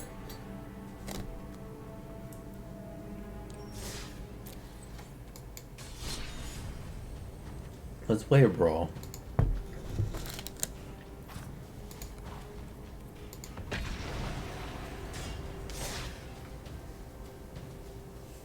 I was playing around with some brawl decks earlier. I just threw some obvious shit together, but here's Slivers.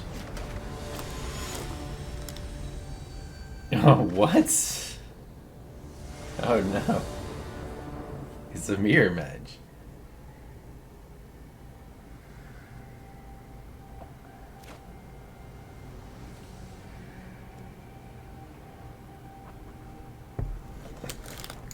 Yeah, that one looks fun.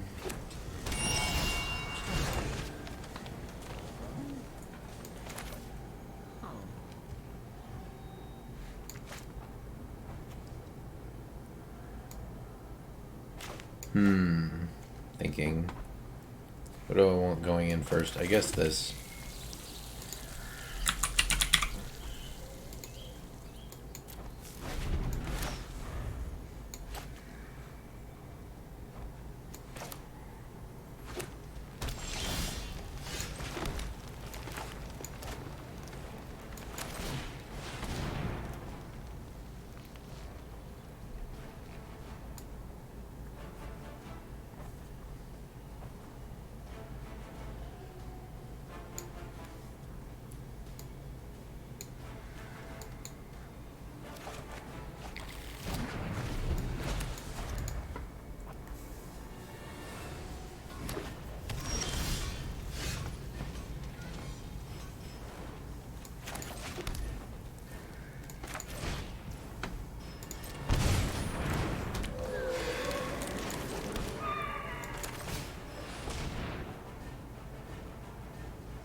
Glass pool seems good, right? Alright, so we have 5 colors next turn. We're gonna sliver.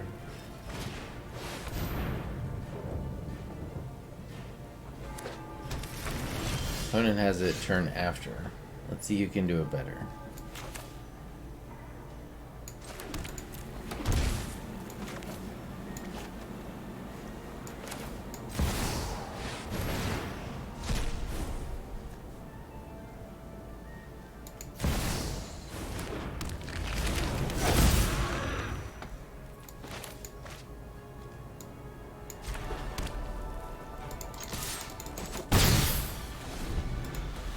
Alright, it's go time. We got Hive Lord 2.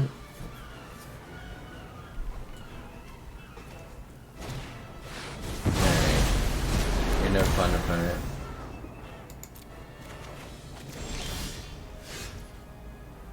Can I play it again? No. So, in that case...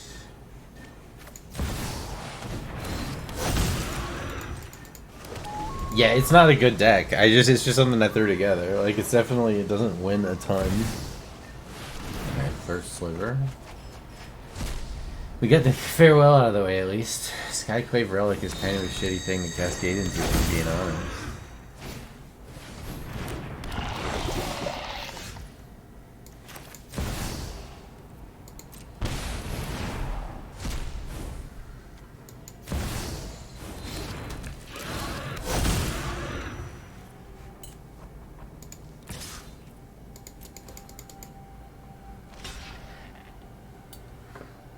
Aggression.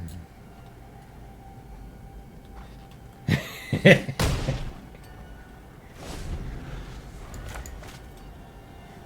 is toxic, pay life, add color. I mean, you can start doing the same thing I can start doing.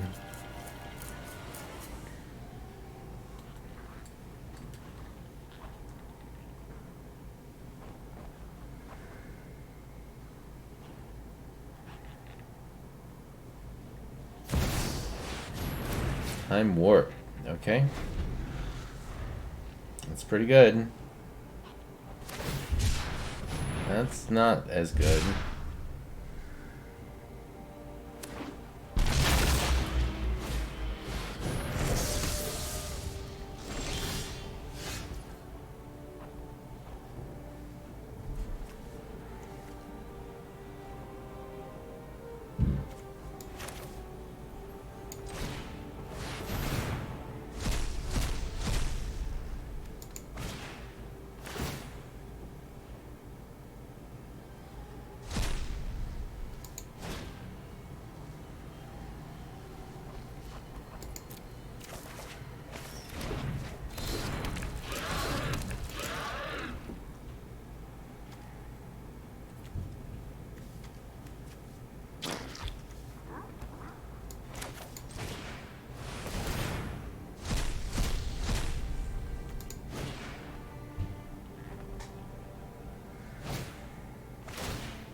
Alright, we went pretty wide there.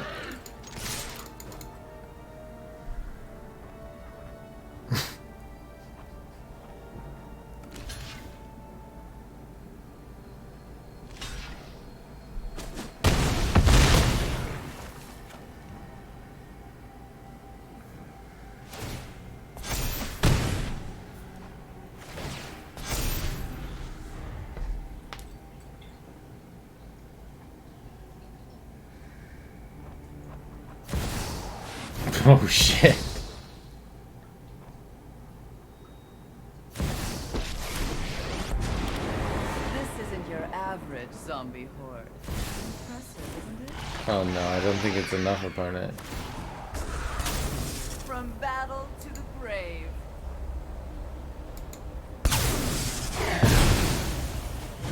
should have. Oh no. Oh no, you had to use your planeswalker before you cast Genic attacks.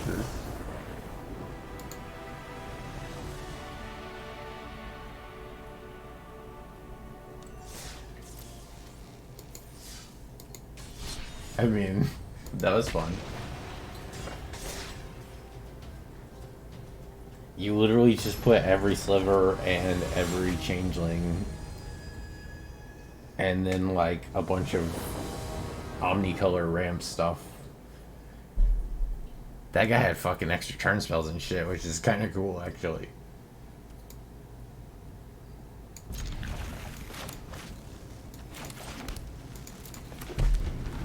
Crowd Shredder, Faceless Agent.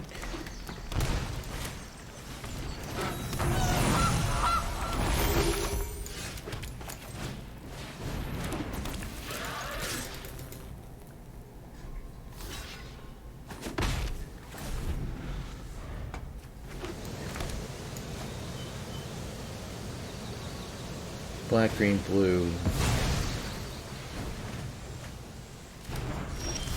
Okay, this is the Street Chef.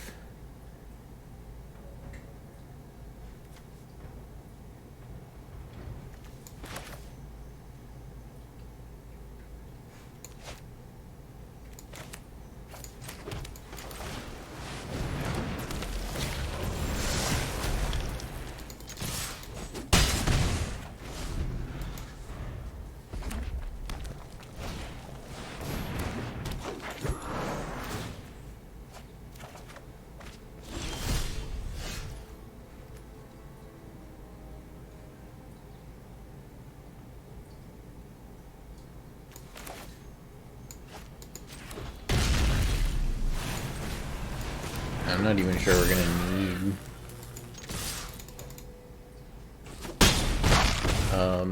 the first sliver. In this one, we're just gonna play Bone Slive and kill him, right? Oh, let's see, wipes here. Oh, he can wipe. He can wipe. So he wipes. We play Oracle.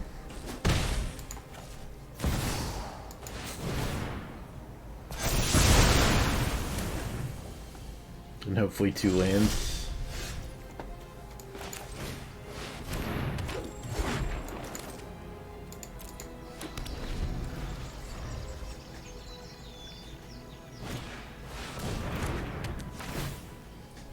Now we're going to play the first sliver.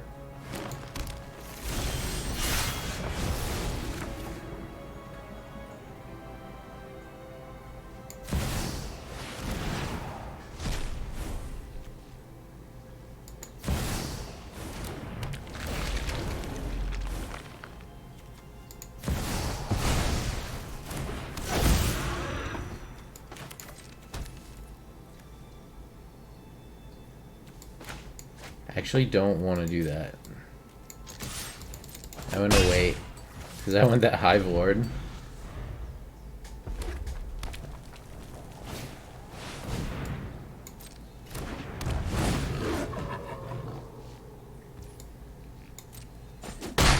I could have cycled this or played this, but either one would have triggered Cascade. Okay. Alright, alright.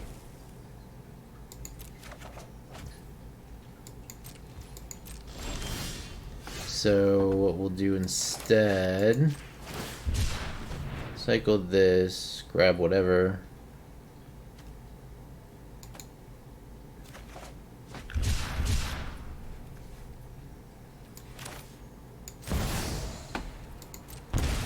Play Hive Lord, tapped, no attacks. And we're fighting, exile only. And now we're just gonna play first sliver again. Start this party back up.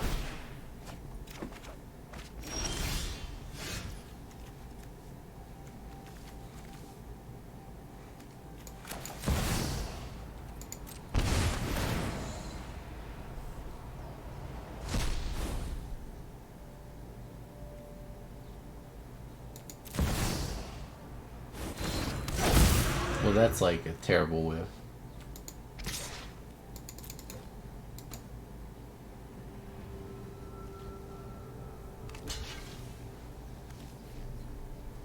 I think if we make it to next turn, we're fucking there, though. Alright, you get indestructible, too.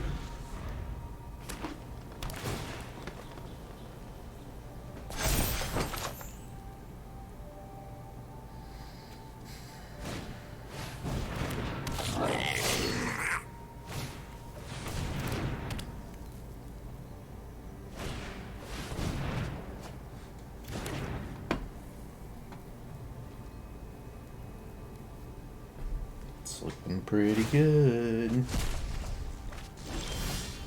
Mirror image.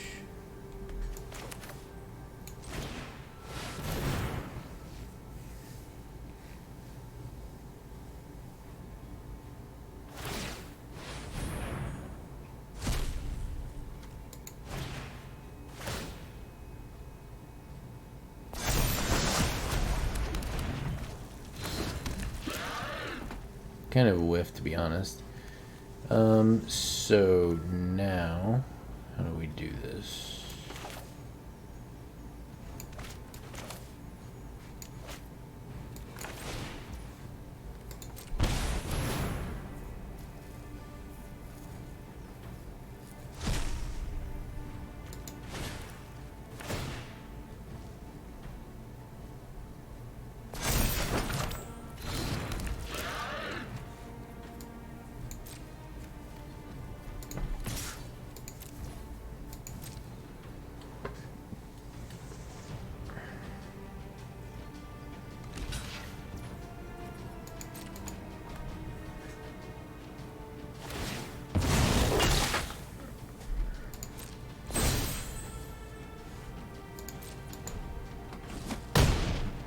And then at the end of his turn, we can use that to cycle another card.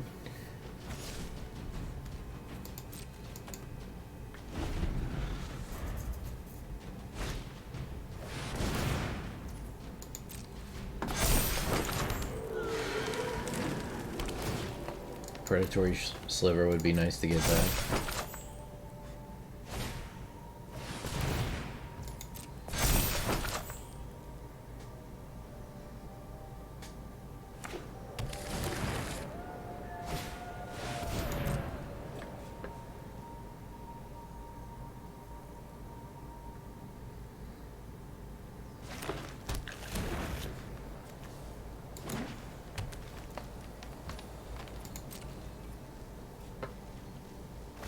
No attacks.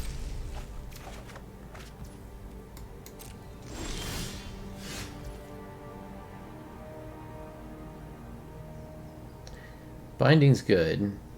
It might.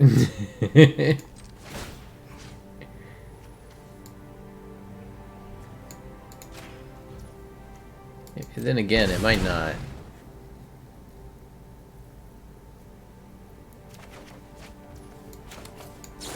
How about flying?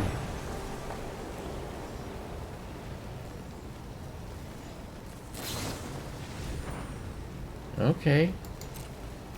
Alright, Surge of Salvation.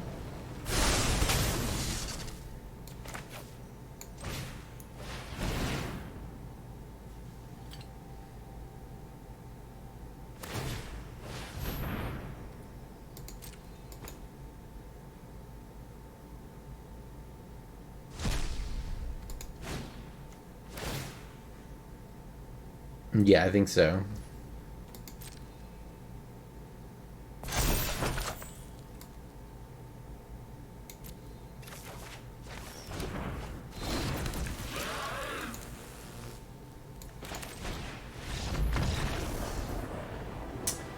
Into the air, my bugs, my bug army.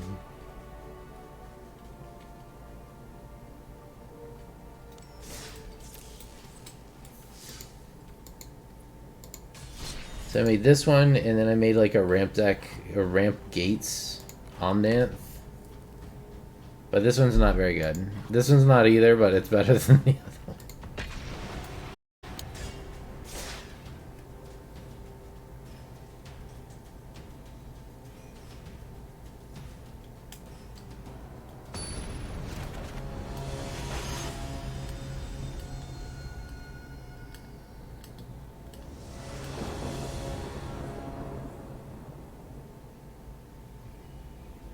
Yeah. I mean, this gets 5 colors really fast, so I like it.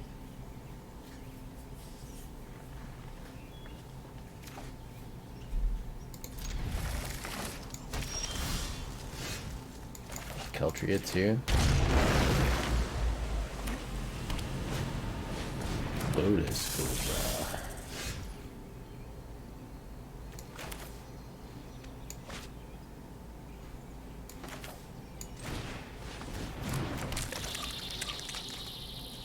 Do I want to be able to cycle?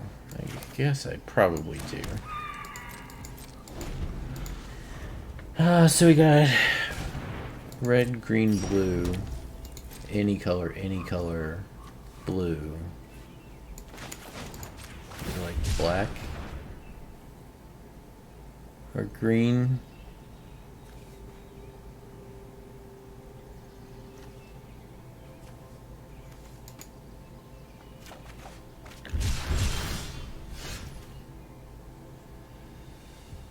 That's fun.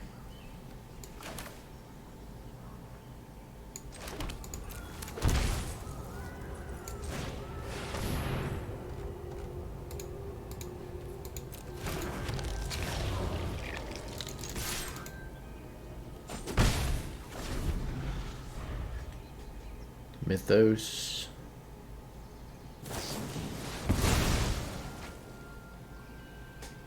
It's a lot of mana.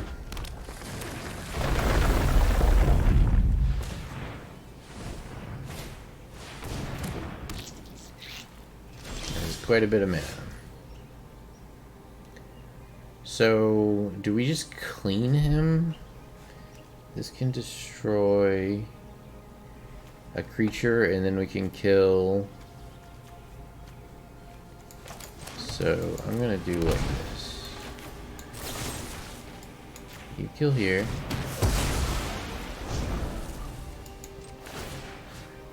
You kill here.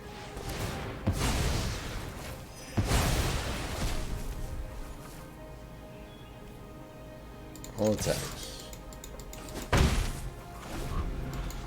Alright, and then next turn we can play first sliver.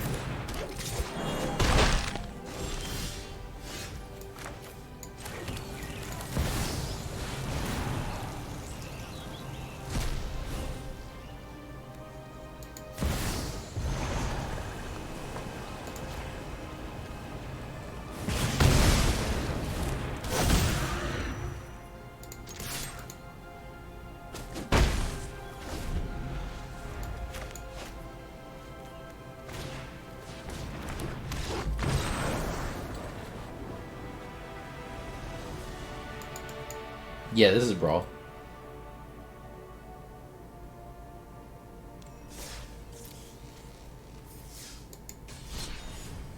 Just took a second to play a couple of them. Come back to the other.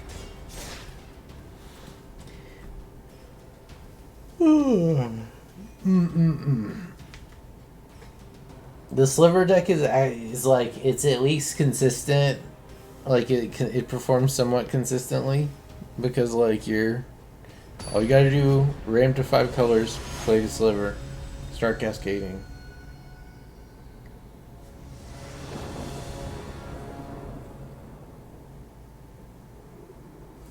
Two parts of a 3-part combo here, so yeah, I think we can take this.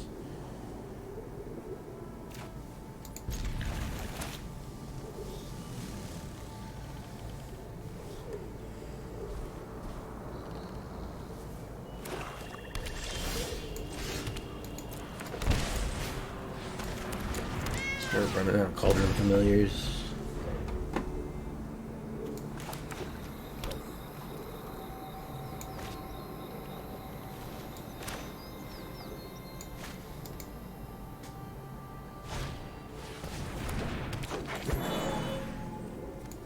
We'd like to get our altar on the board.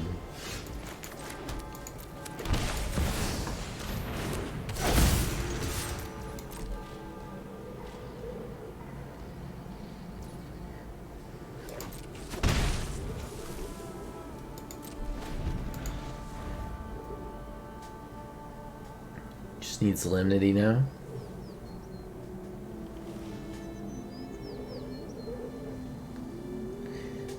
I'm gonna blow that artifact up with my Beseiju. I wish you would.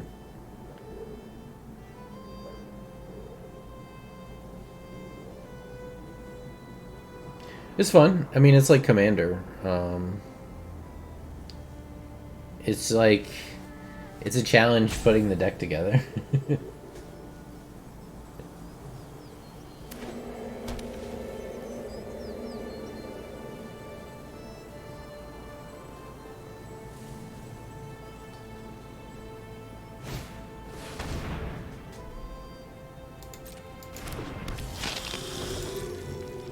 Swing with the elf? Nope.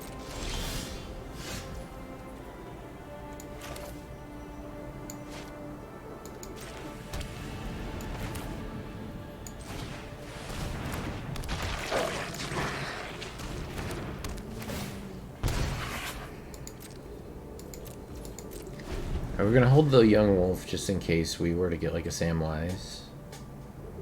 Then we could go Samwise, young wolf, make a token, start looping. But I may play out the putrid goblin. I wonder if it's ever worth it to mill myself. Guess maybe if I built the deck a little differently.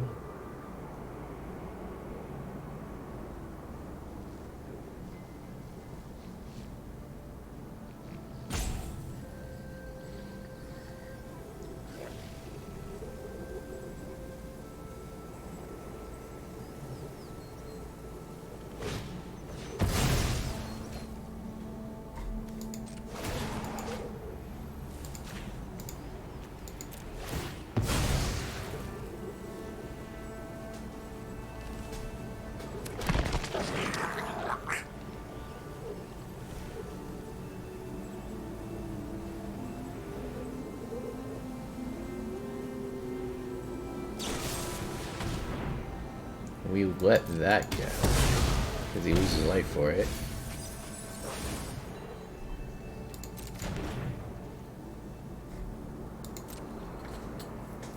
Swing for 3? No.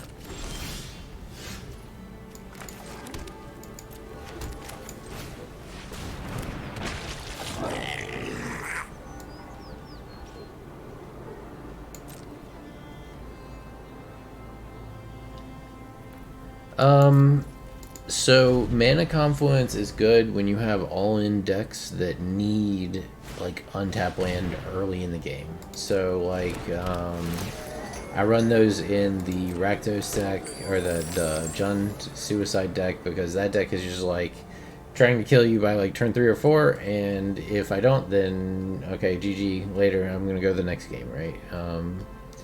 So it really depends on like how long your game plan is. Like if you're in a control deck, I think the triumphs are definitely better. If you're in like if you're in some fast low to the ground combo deck, then it may be that you don't give a shit about the damage. You just want to combo out as soon as possible. Okay, now I'm gonna start swinging then.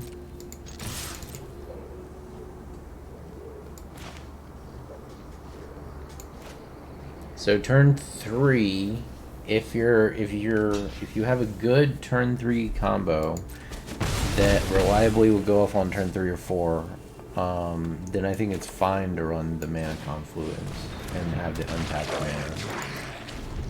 It's just like it may kill you in the long run. It's going to be a liability versus like is it potentially.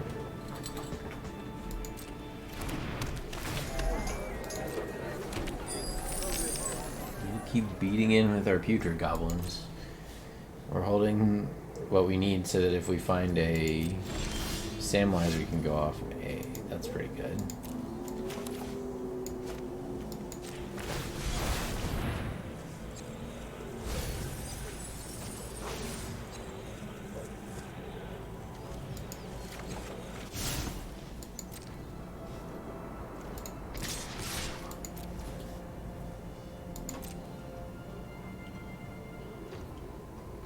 It also depends on what your turn 1 game plan is. So like if you're in a deck where like you have a ton of 1-drops you have a ton of 2-drops, then the Triumph might not be the best.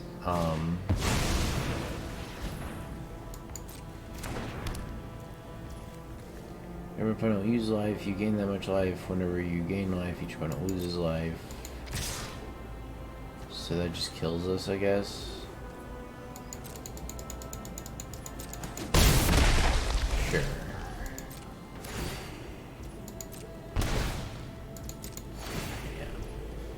Yeah. Alright.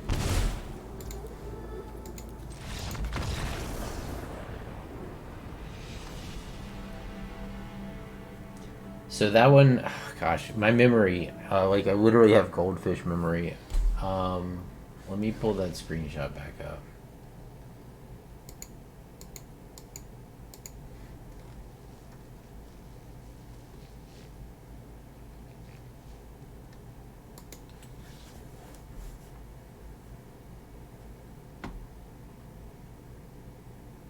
For Flumph, so you're just, what are your colors? Black, red, white.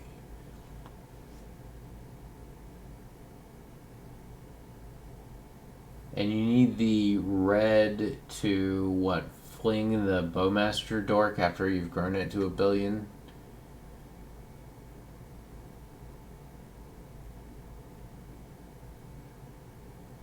How do you sacrifice your Trap Finder? Diabolic Intent is one way, but I don't see any other ways. So maybe Trap Finder is like, could potentially be targeted. Unless you have like a reliable way to sacrifice it.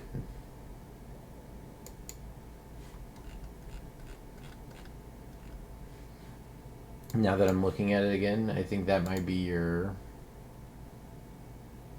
odd man out. What does Lauren's Escape do?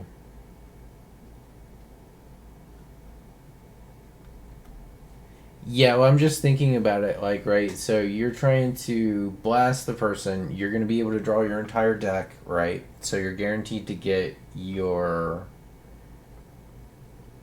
Do you have a way to... Yeah, that's true. But that's kind of like, now you're spending card advantage, like it goes from a card advantage card to like a neutral. You know?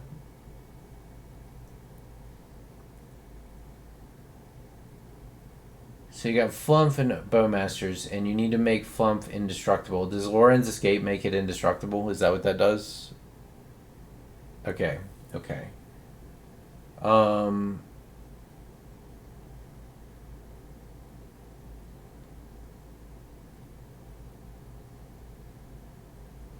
Fatal Push, Spikefield Hazard, Unearth, Thoughtseize, Diabolic Intent.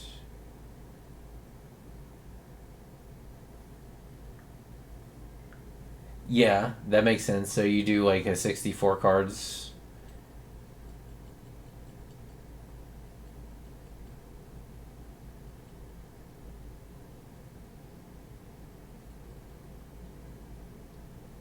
Loris is good because it can get things back. So if your only plan for Fling is to use it when you've comboed off to the point that you've got a creature that would kill the opponent with it, that means that you have effectively enabled yourself to draw your whole deck. So you may be able to potentially get away with only running one Fling too, because like if you can draw your whole deck and you know the Fling's there, you can just go get that, right? Flumph is 2 mana. So if we cut the Trap Finders and one Fling, can we make it more consistent in like the card selection maybe? If Diabolic Intent, we would need some other like low end creatures to sacrifice for your Diabolic Intent.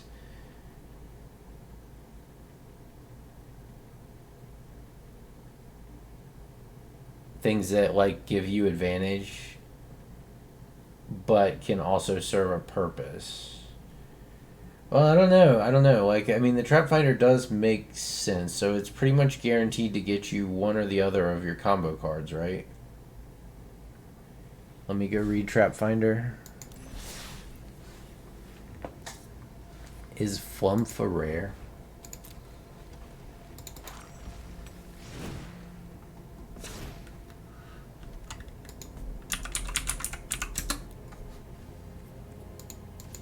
You also have the classic. Oh, why is it a rare? Man. Okay. So I can't actually build this in line because I don't have the ability to get that card right now. But so Trap Finder.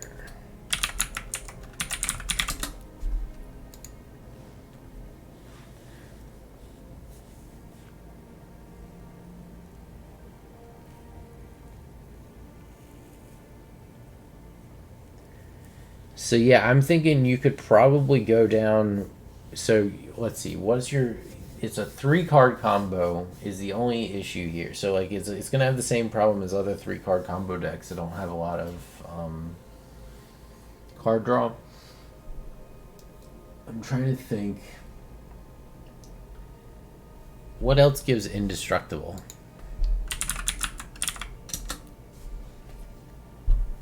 Fight is 1. Dauntless Bodyguard. Dauntless Bodyguard might be interesting, right?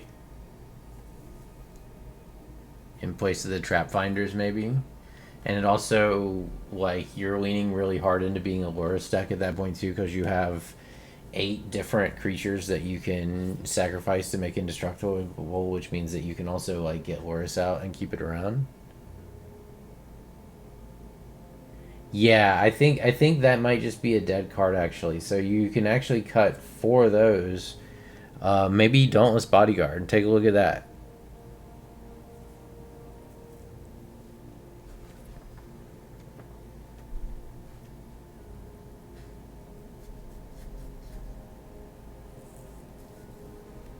It's not as good as Savior,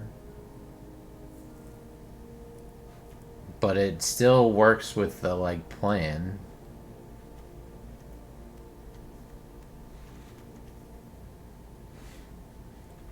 It's also good with Lurrus.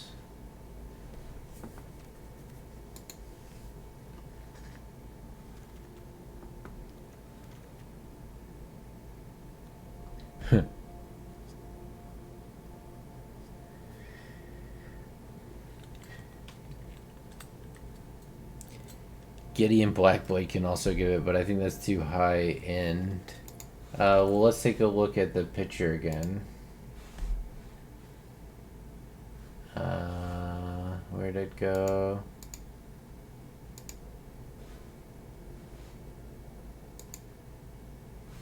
Here it is, I think. No, that's not it.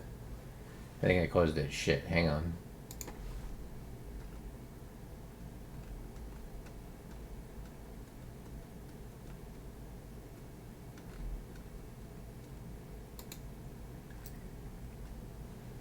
Alright, I have it pulled up again. So, you were saying, do we have another way, another alternate? So, Bowmasters is going to do infinite damage to Flump, and you're going to draw infinite cards, but if they have more cards than you, you're just fucked with that as your only strategy. So you need some win condition. I don't think a Fling or a Thud win condition is that bad. But what else could we do? So you've got white and black. We would need to look at like what can sacrifice a large creature to win the game. I mean, it's going to be red. Yes, that is true. It's not as bad as you might think. It goes into your hand.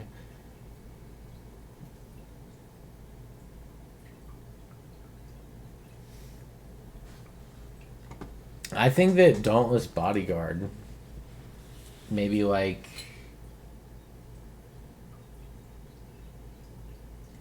it gives you another source of indestructibility. I don't know, maybe not. It's hard to say.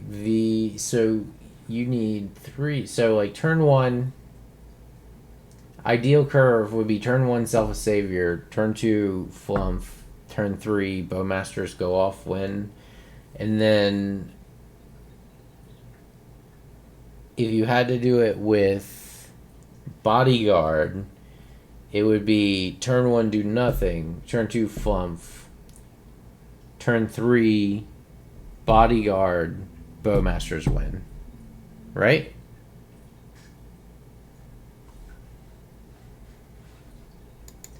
So it does change the order you'd have to go off in, but it still combos the same way that Savior does.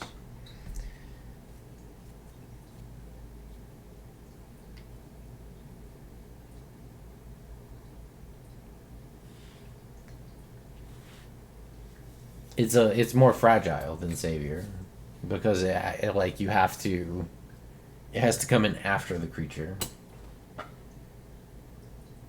But if you're 1, 2, 3 mana, turn 1 mana do nothing, turn 2 Flump do nothing, turn 3 Dauntless Bodyguard Bowmasters win the game. Or turn 1 Selfless Savior, turn 2 Flump, turn 3 Bowmasters win the game.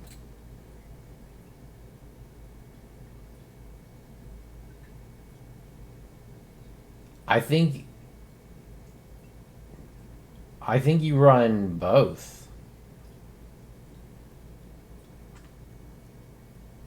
Maybe.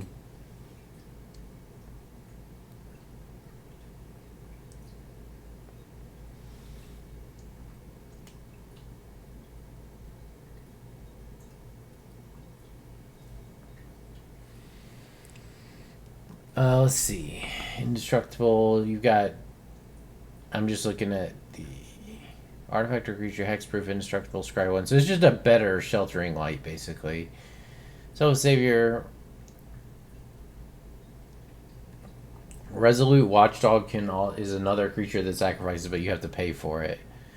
Sacrifice creatures you control, gain indestructible. Ooh, what about that? Hey, Selfless Spirit in place of Goblet Trap Finder, perhaps. 2 mana, 2/1 flying. Sacrifice Selfless Spirit. Creatures you control gain indestructible until end of turn. It makes the whole thing indestructible. Maybe. Although I guess that's in your 2 mana slot, so maybe not the best.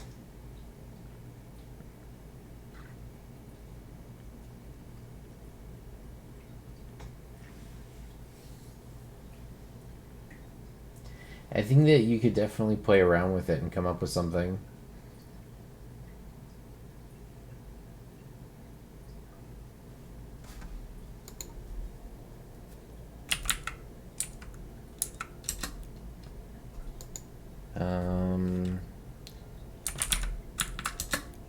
Spell it wrong.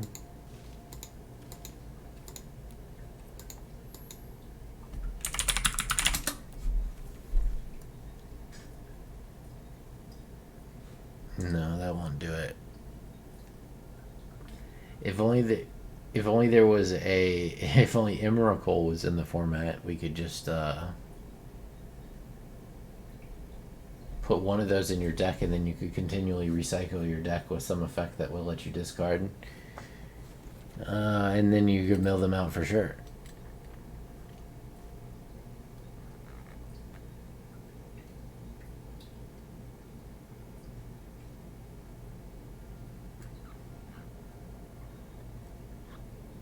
It's kind of sick in a human's deck, right?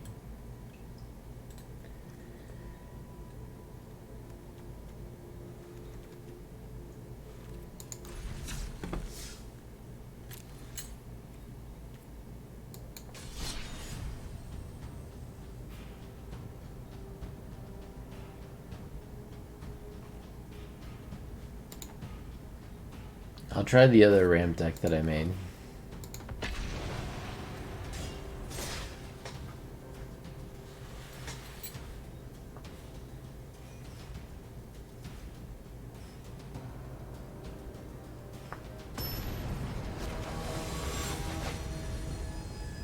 Ragavan.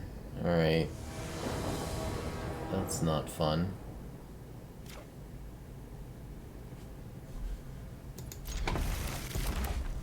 Ragavan.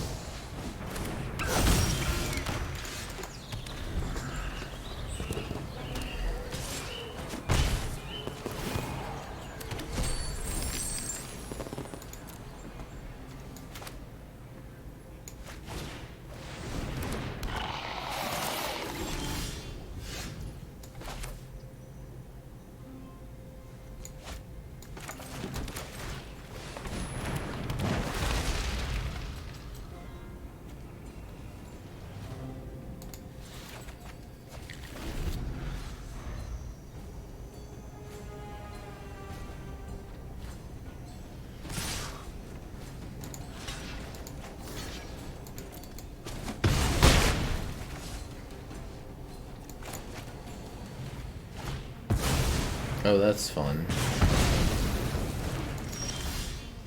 Alright, bro. I'm out.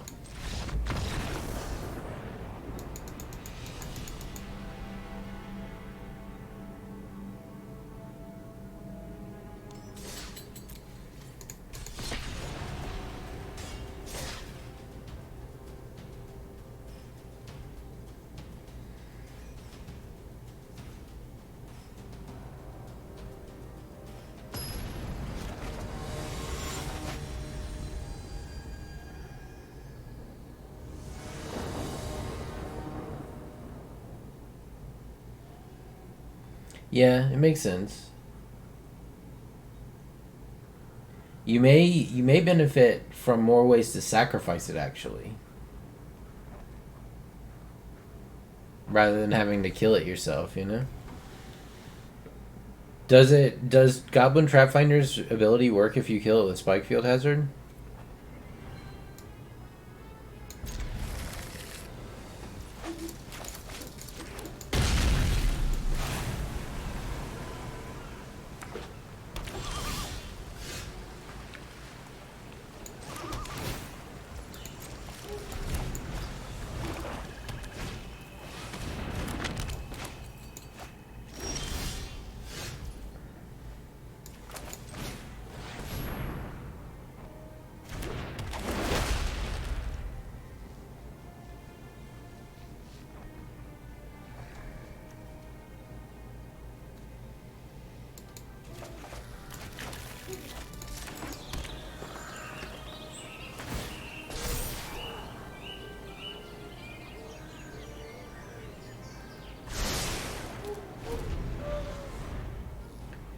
Yeah, but like Spikefield exiles it, right?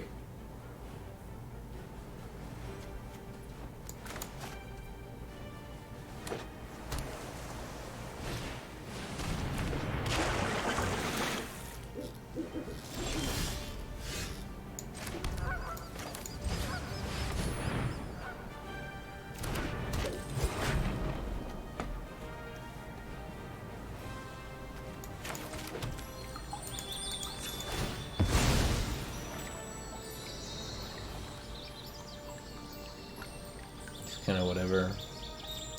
Grab green.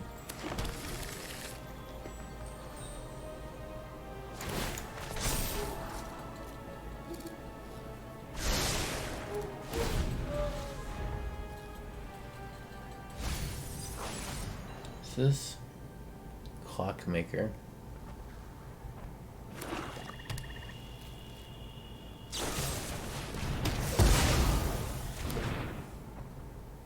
Alright.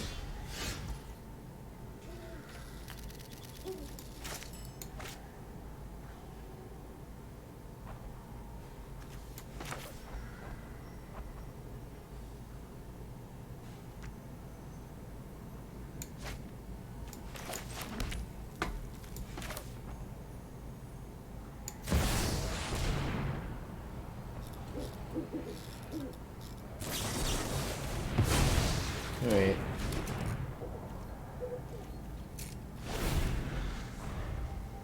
Play Omnath next turn.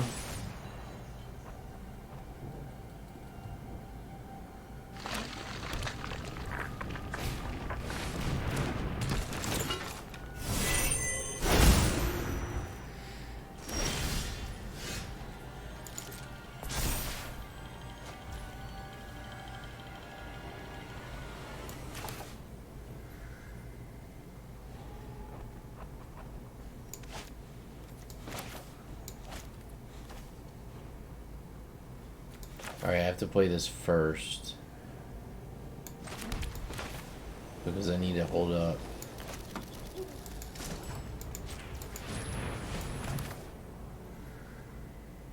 Green and blue.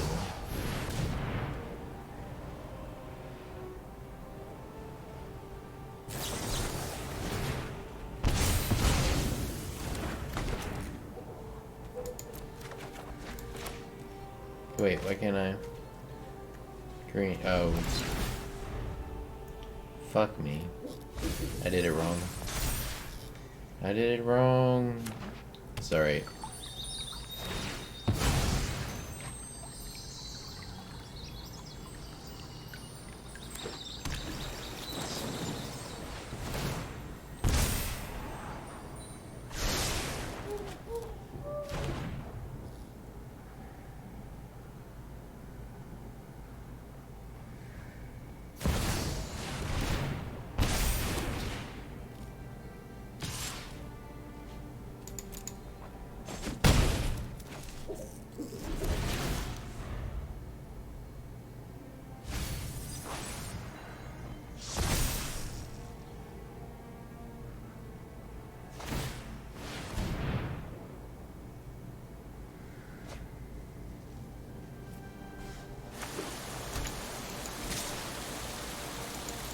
No blocks.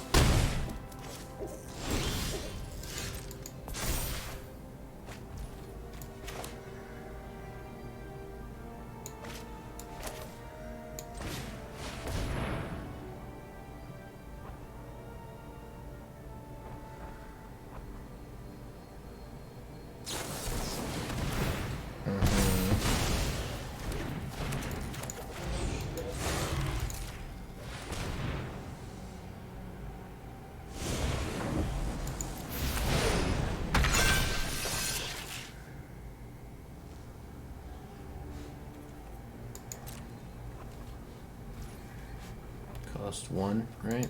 Yeah. Draws a card with Maze Mind Tome.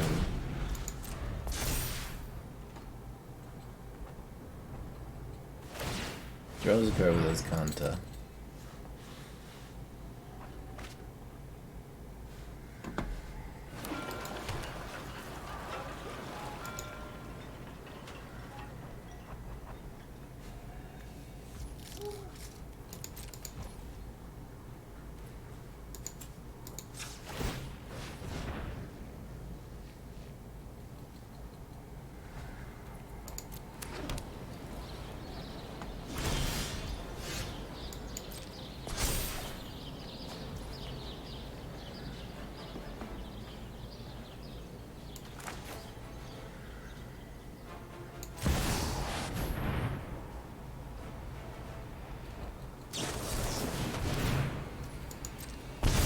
Alright, so he's gonna cycle his hand next turn.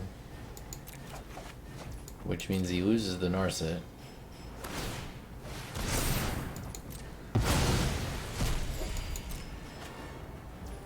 Why are you drawing cards right now?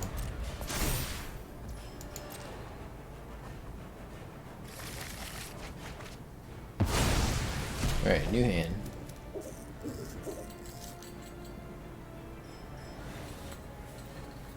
Like, if he doesn't do anything that's gonna kill us, we actually do have a win condition eventually against this. I think Village Rites might make sense. Like, you could also use it on some of your lower tier shit, like your Selfless Saviors and stuff. And it would make Trap Finder make more sense.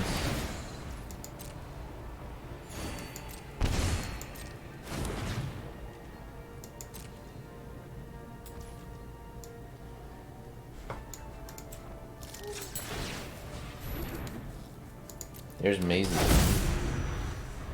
Oh, shit. I thought it was my turn. He time warped. I wasn't paying attention to the game.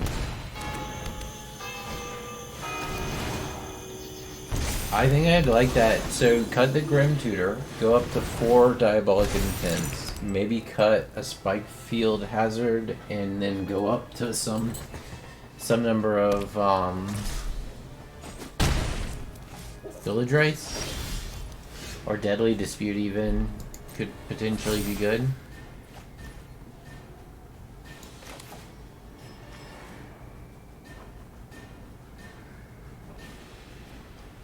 If I play this, then a land, I would get 4 life.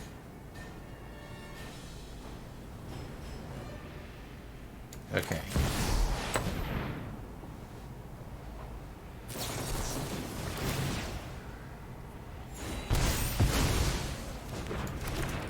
Alright.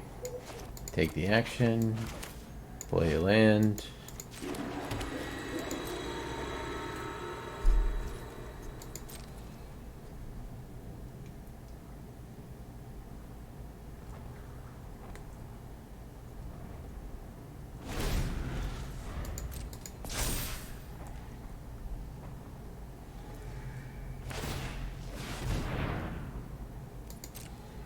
Fiery Impulse. I'd have to look at it.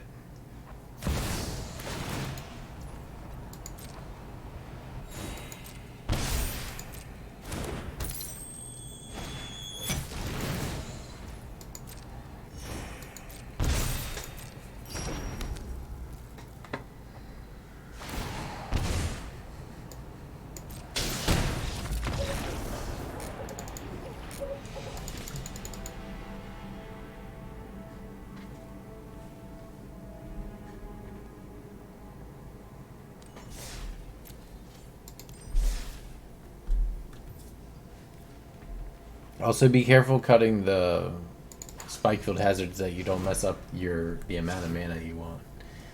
But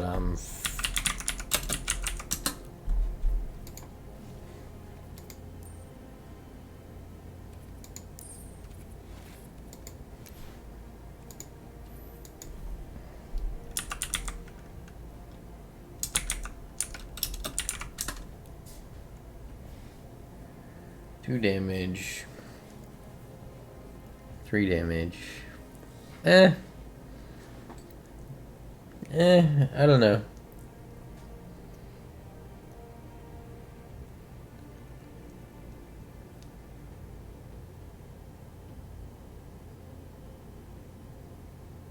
I usually view Spike Field as like a land, so I would probably not replace it with a damage spell. Let's see. So you got 4 fatal pushes. You're trying to exist in the first 3 to 5 turns. That's where your sweet spot is. So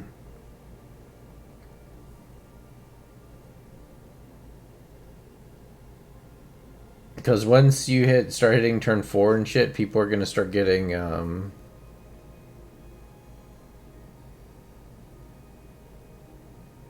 their own bowmasters and such, you know? Let's see. That's one question, is like, so you will have to have an answer for other people's bowmasters, right?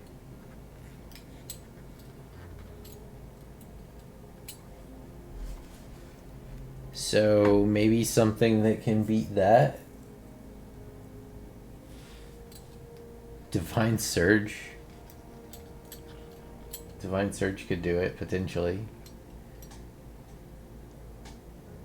I don't know. That's kind of like adjacent to what you're trying to do, though.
On the draw.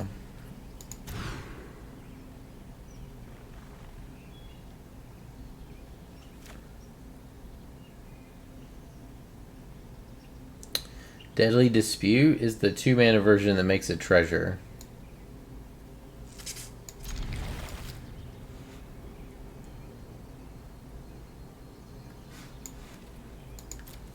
Sounding probably too ambitious.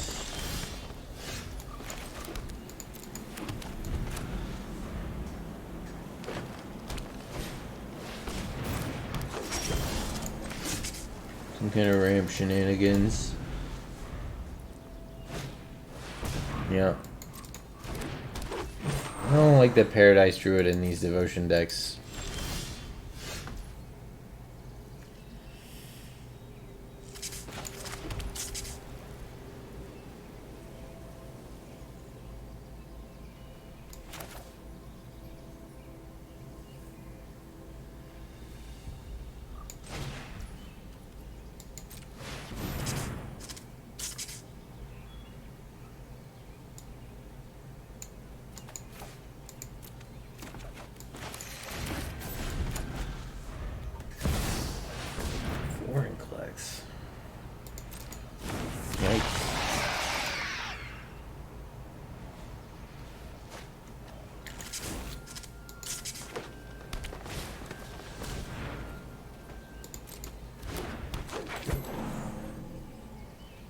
Foreign Class is scary.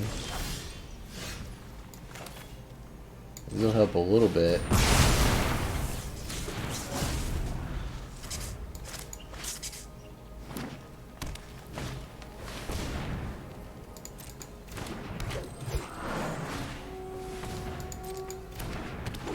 I can play plus Gideon.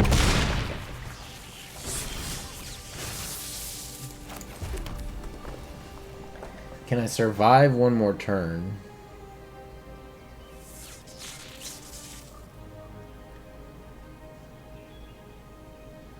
I think that makes sense. Because your combo is a 2-mana, like two 2-mana cards. They don't necessarily have to be cast on the same turn either, so you're in a situation where, like, turn 3 is kind of your sweet spot. That's your... Like, all your best hands will go off on turn 3, and then everything else is, like, you trying to cobble it together, you know? I'm conflicted. I could play this and plus it. What's this do? 2 mana. He's gonna use this for mana.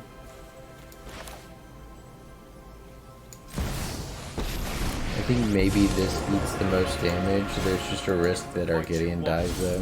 Fight you'll get. My oath remains unbroken. Ah, but he's using it for mana. There's a prime time. We have to let it in because we didn't emblem last turn. That's okay. What are the lands he gets?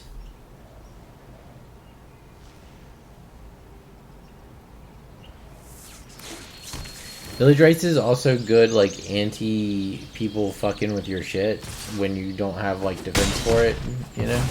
How the fuck did he get us counter? Oh, it just does that, I guess.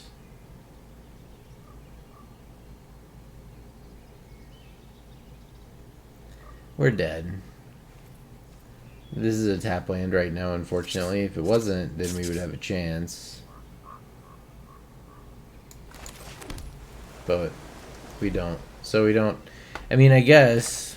It's not going to hurt me to do a Desperation Chance for Glory. Alright. I just wanted to see what the next card was. So what I should have done there... He hit for 9-10. I should have taken the damage and not played Gideon. I'd have been at 3 life. And I would have been able to take 2 turns in a row. Which would have ended with the ring because we saw what our next card was. I think that makes sense. And then the trap finders make more sense, you know? Too. Because like you're getting huge value from... Yeah. That was kind of my only qualm with Trap Finder, was that there didn't seem like there were enough sack outlets.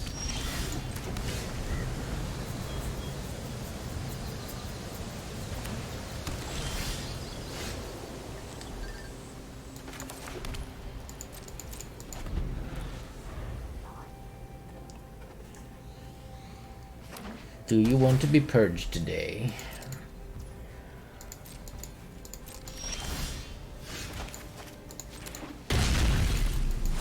Well, if we ever get a Gideon, we can take all the turns.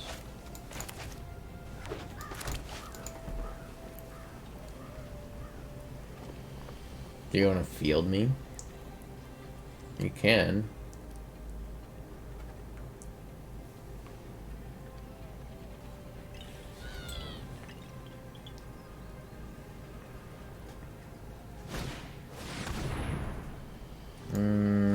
No.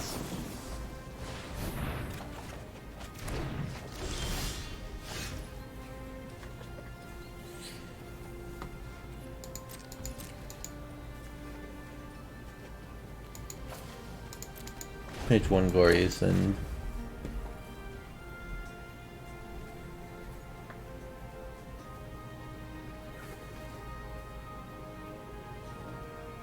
if he pulls Karn and pulls liquid metal coating, it's pretty bad. It means he's on like a Ponza deck. We're not good against that.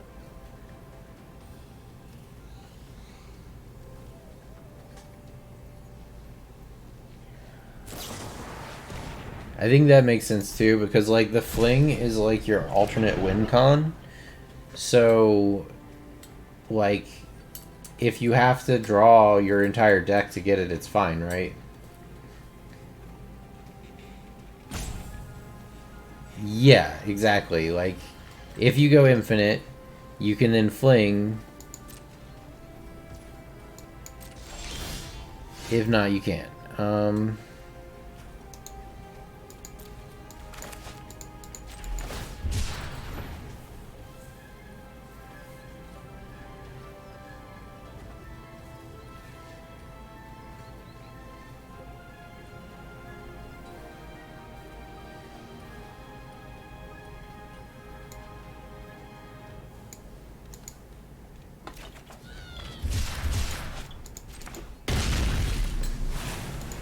Do you want to field to ruin me? Oh, this can be a blowout here. Let's go. Surge of Salvation. Value.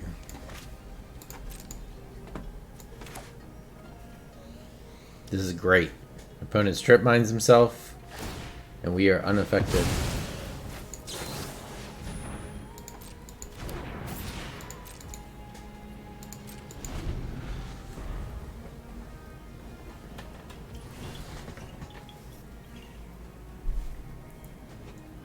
Yes, yes. Well, I was thinking like maybe if there was a way to get some mana ramp in along the way. Oh my god, we blew him out with that. He wanted a land. No land. In fact, you're gonna strip mine yourself. You get nothing. I get everything.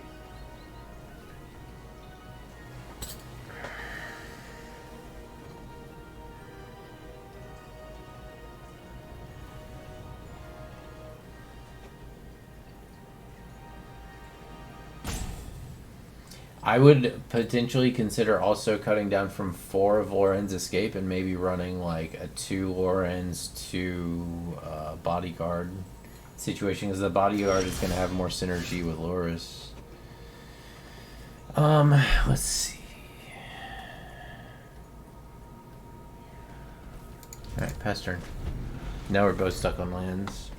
I do have this Purge here.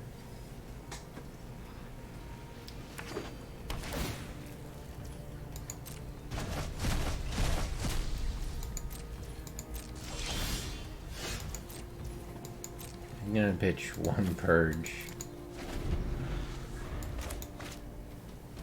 Get remanded on Karn again. Give me another card. Come on. Come on, come on, come on, come on.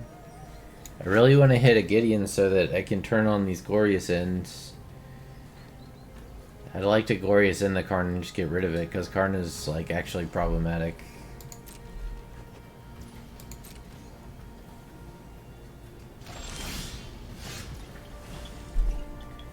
Alright. Nice. We're getting land. That's good. He discarded Karn. He must have gotten another one.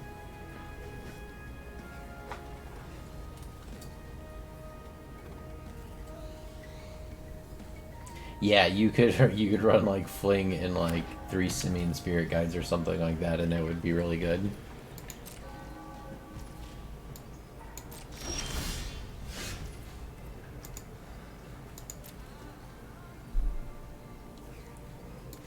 Alright, well. Klein. I'm gonna play Chandra's Hope's Bacon.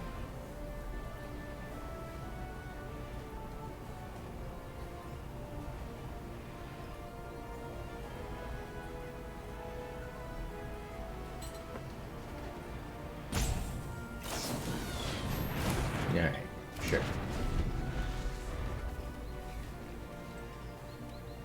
You want to play Carnigan now?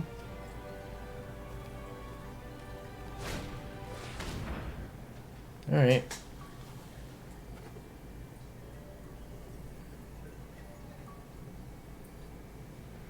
I hate this card.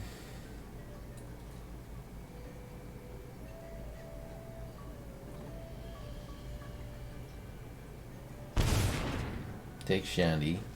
If I get a land, I can just straight up cast Alchemist Gambit now. Like, with the cleave cost.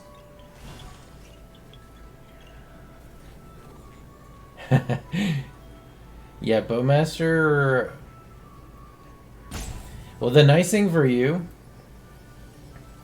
is that probably the most likely nerf they would give the Bowmaster is to take the flash away, and it doesn't actually matter for your deck.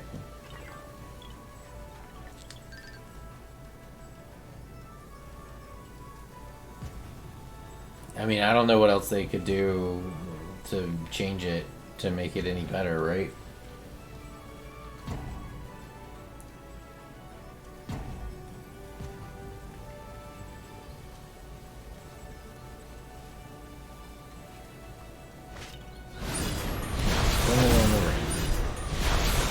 A pretty fucking good draw. Can I get a Gideon, please? I would like to take 1,000,000 extra turns. Opponent is tapped out.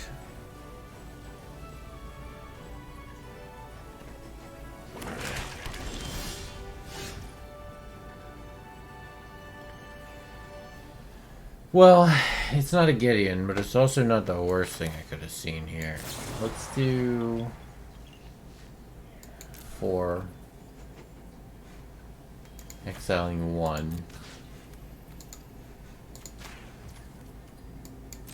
And then we can hold our reprieve and Surge of Salvation.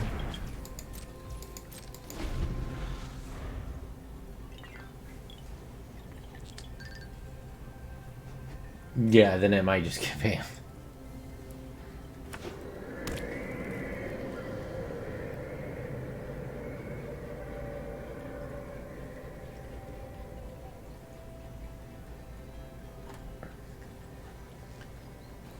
Play another card so that I can remand it.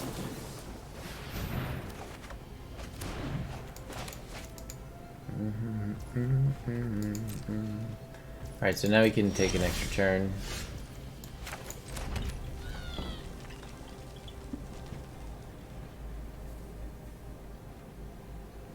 I think the ring, setting up the ring is actually better. We can make better use of it. We have an extra turn lined up. Oh, I'm gonna have some ring remaining.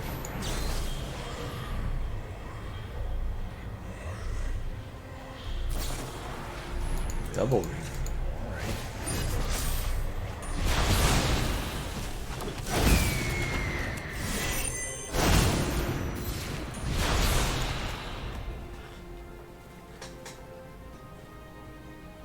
No, Karn's not looking quite as good. So we have Oracle and Alchemist Gambit.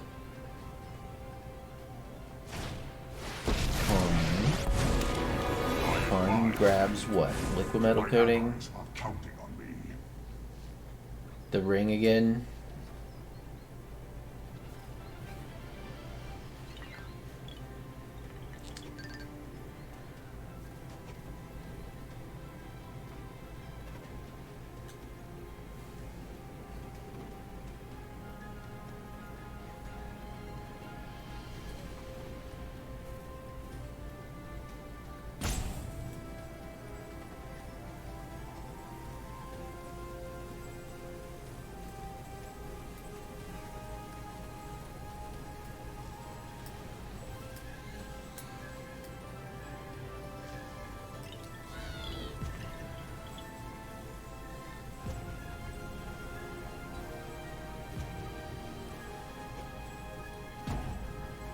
We just need a Gideon and we're good.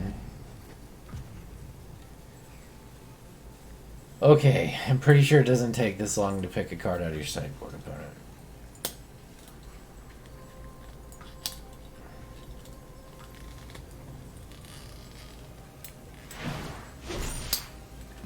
Yep. But how will you use liquid metal coating with no Karn?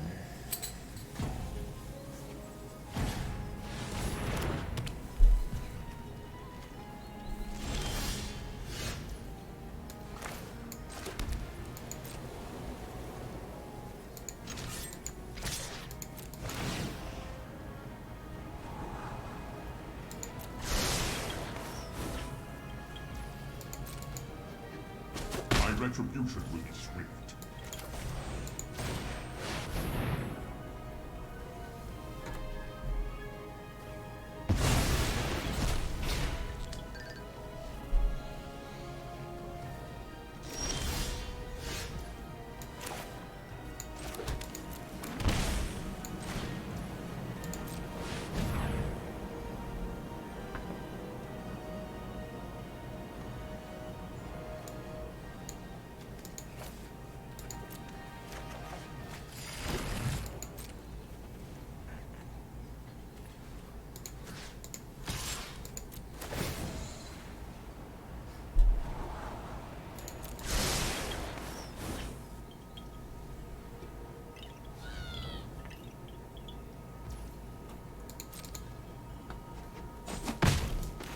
I will return.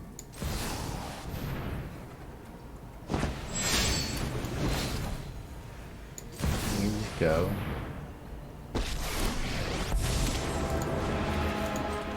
Your weapons won't help you win.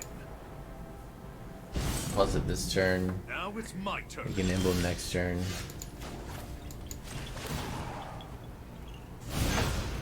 It's time to give up.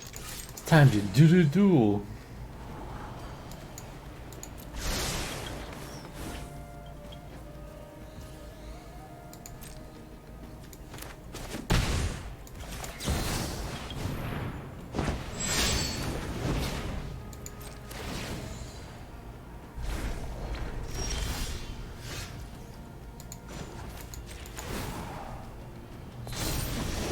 I don't think so.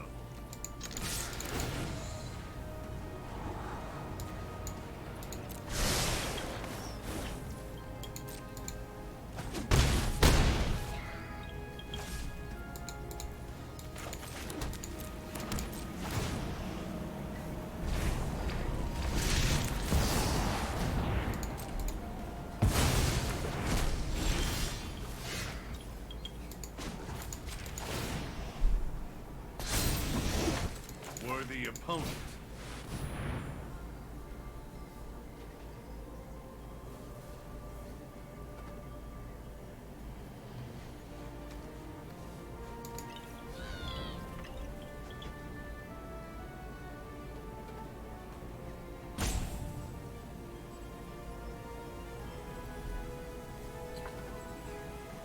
Orcish archers. Free. Alright, well.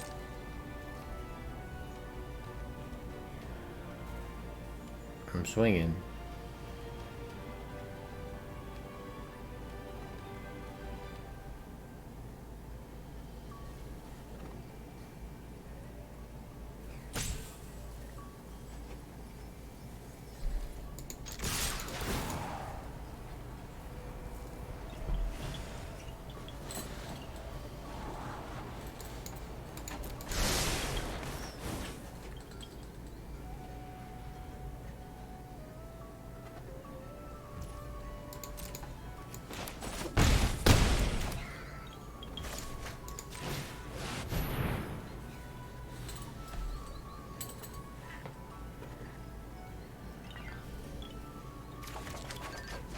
Ooh, that's nice.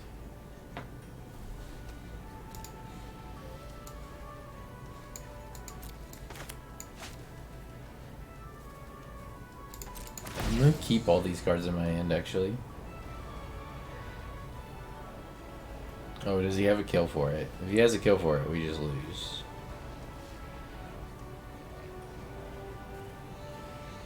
I think it's claim to cling to dust is what I think he's doing. He was poking in my graveyard.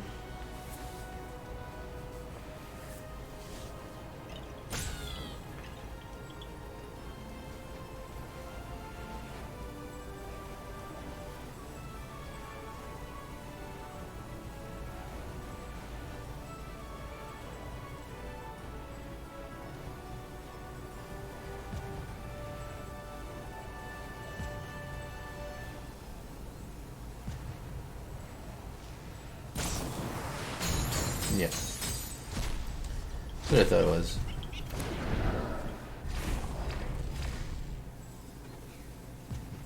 Alright, so we survived past the lose the game side of things. We should just win now.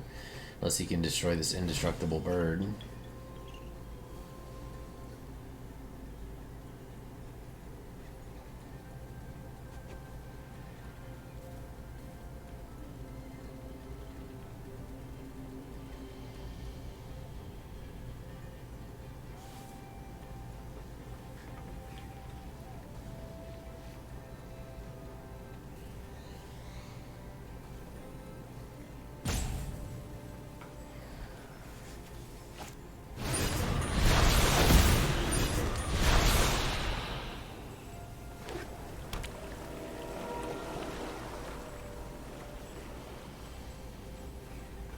I think that there's room for like a bird combo, like a bird turns deck that runs a bunch of. Oh, you get to pick which one you want to get rid of. A bird combo deck that runs 4 birds, but also runs tutors, like solve the equations. Because you could bird and then immediately solve and just pull Time Walk right out of your deck, and then you can start doing like turn stuff with it out of the graveyard, because Time Walk doesn't exile itself either, so you can use graveyard recursion on it as well.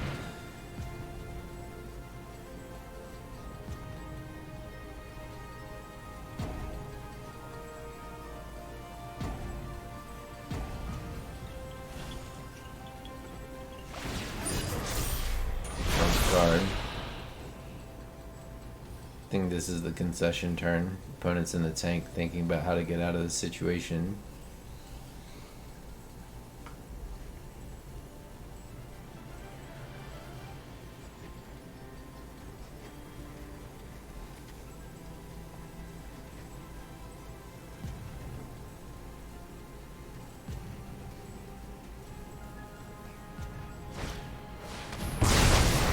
Okay.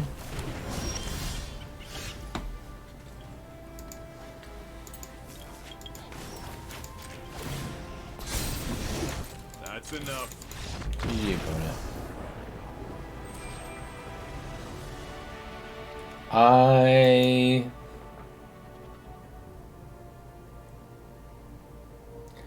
I don't know, because like that's kind of like borderline, because like if you were playing in person, right, which is I can understand the reasoning for doing it, because if you were playing in person and you wanted to read the opponent's cards, or you wanted to like look and focus in on something, then the opponent could be like watching you and figure out probably what you're looking at. They could also potentially, like, sometimes you have to ask like, hey, can I read that, you know, and they definitely know you're doing that.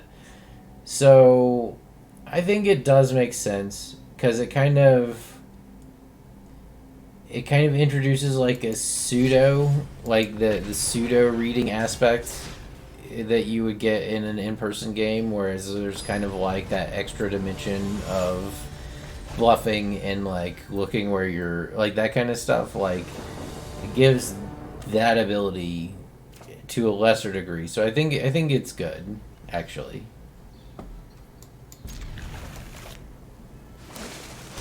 It adds a layer of mind game potential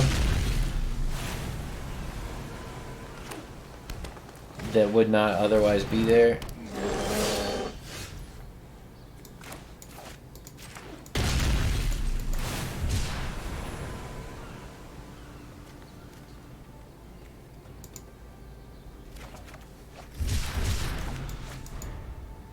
Alright, what ungodly thing is he gonna blast out here? It's Cavalier Thorns, sure.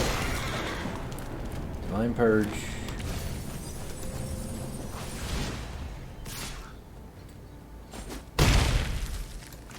Take a bunch of damage.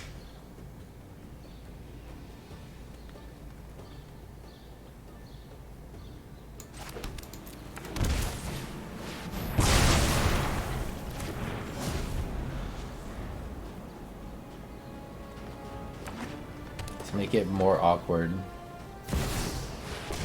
Second Cavalier.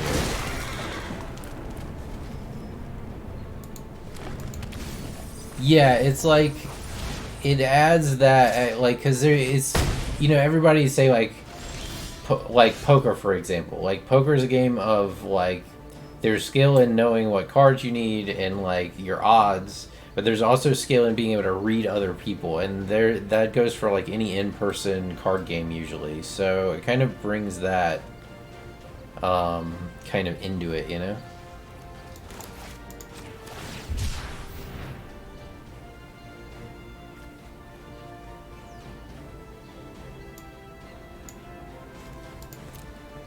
What do I have in here?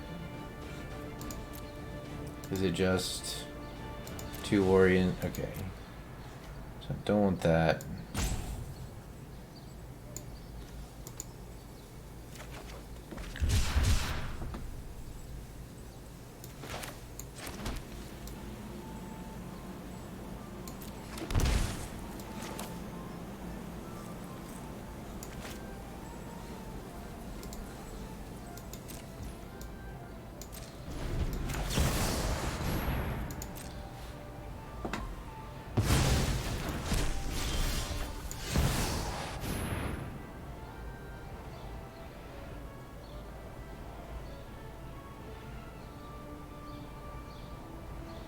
Now he's gonna have to hit the Gideon to kill us.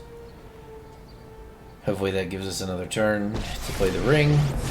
And hopefully he doesn't Karn. Gods of this world I are really don't want to see Karn come out here. It's time to give up.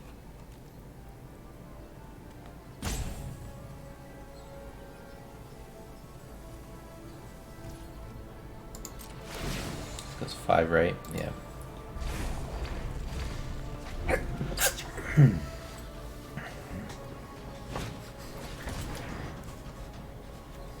So yeah, overall, I think things like that that add a little layer of depth are probably, of course, it's fucking Karn, healthy overall for the competitiveness of it. My purpose is greater than myself.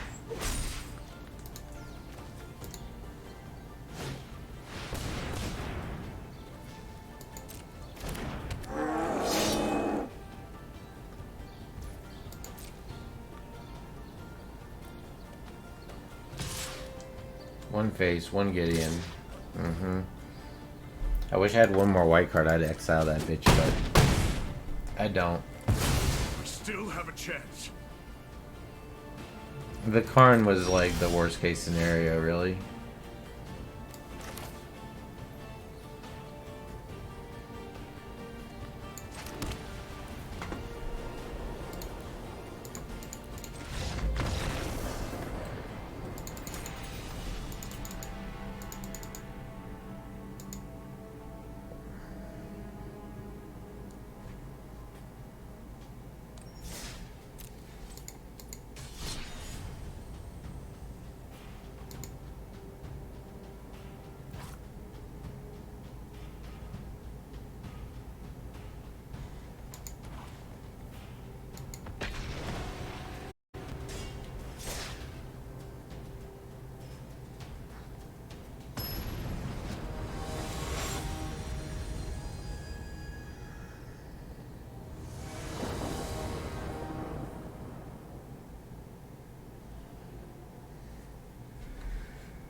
Sure.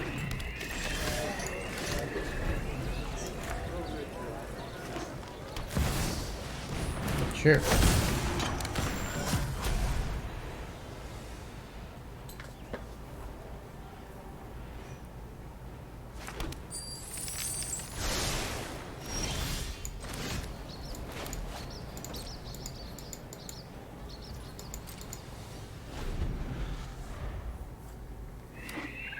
Alright, what's he play?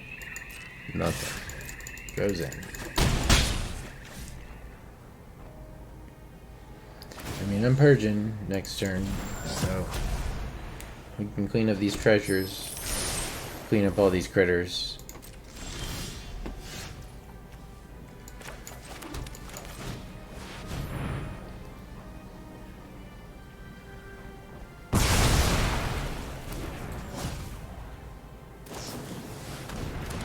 Sure.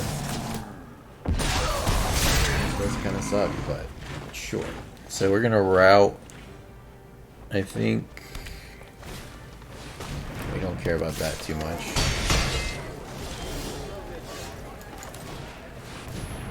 This will get us our mana engine online here.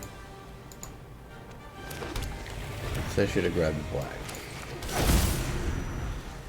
1, 2, 3, 4, 5, 6, 7, 8, 9. Maybe.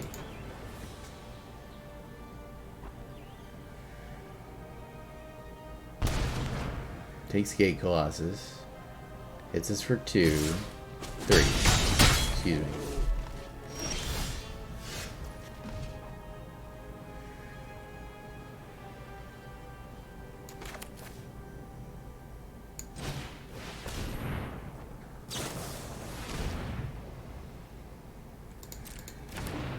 Sure, I like that.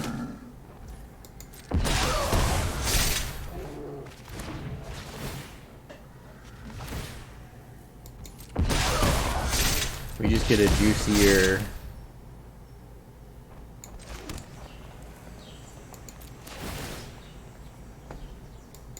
coin.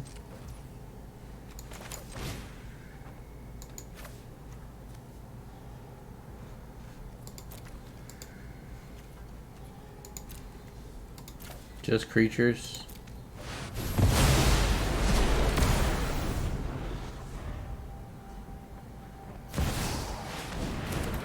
Crucius. And now we can kill it with Terra Sunder. 7, 8.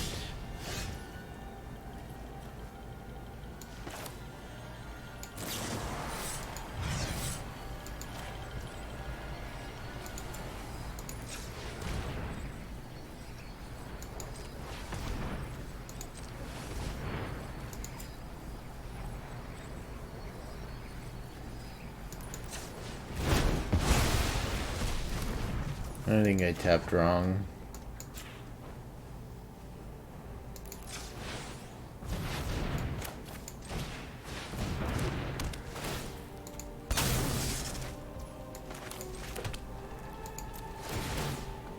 I will take that action this time because it's free.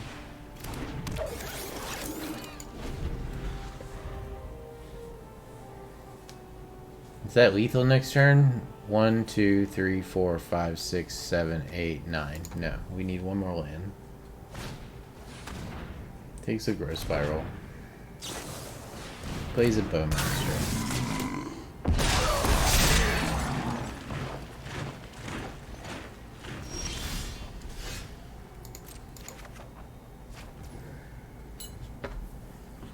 It's gonna seem weird, but I care about that bowmaster a lot. So let's just go ahead and get a bop, and then I'm going to exile it and everything, and then use Maze's End. So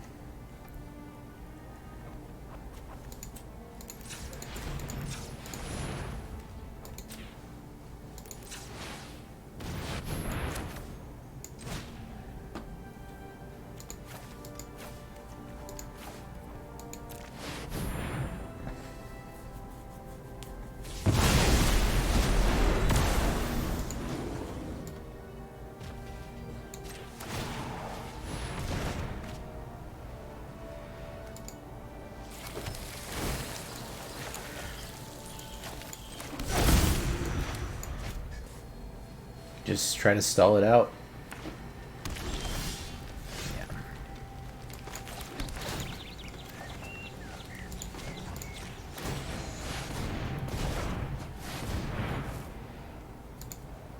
GG, opponent.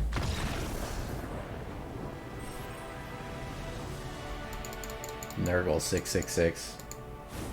Sounds like a fine, upstanding gentleman.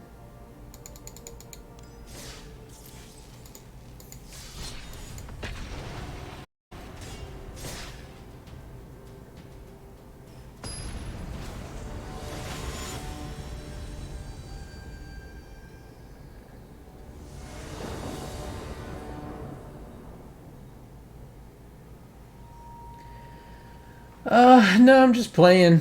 I'm just killing time, dude. I might do some. I don't know. I actually need to take a break here in a minute and get some dinner.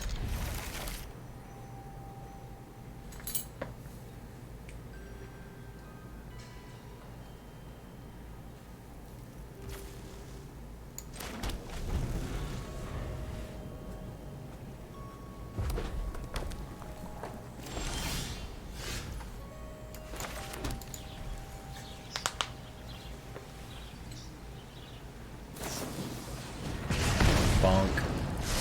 Ow. You son of a bitch. The robber. Not great. Not super wonderful. Alright, well. Gain some life. Play a Guild Summit.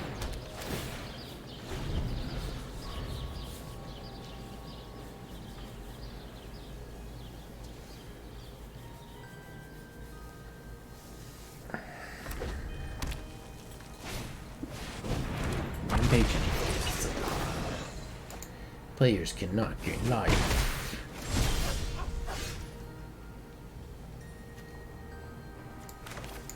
If I do this, I can tear asunder. Oh, hello.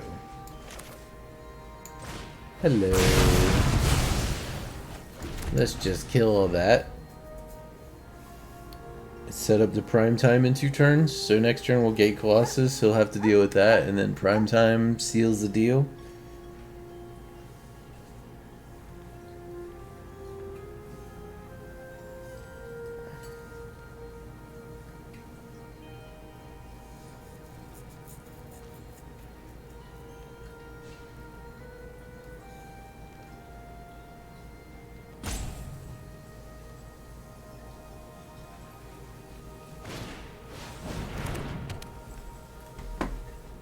That's fun.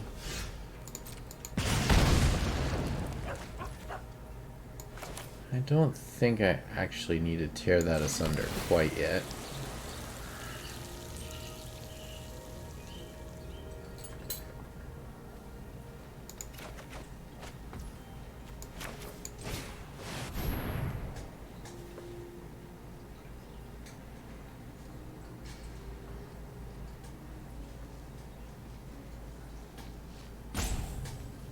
How's about an 8/8, opponent?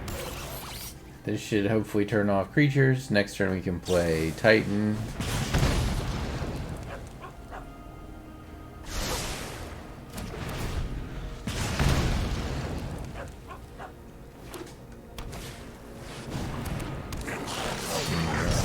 Goblin Chain Whirler's gonna do it.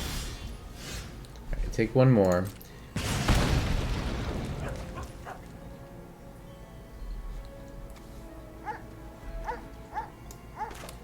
Five, 6, 7, 8, 9, 10.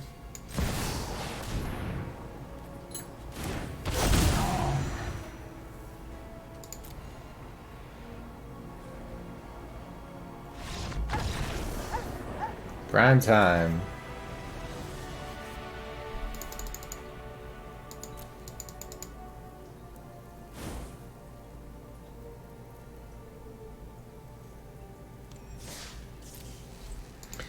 Alright, I think I'm going to take a break there. I need to do some stuff around the house. But I'm lazy and I don't want to do it. But I actually need to.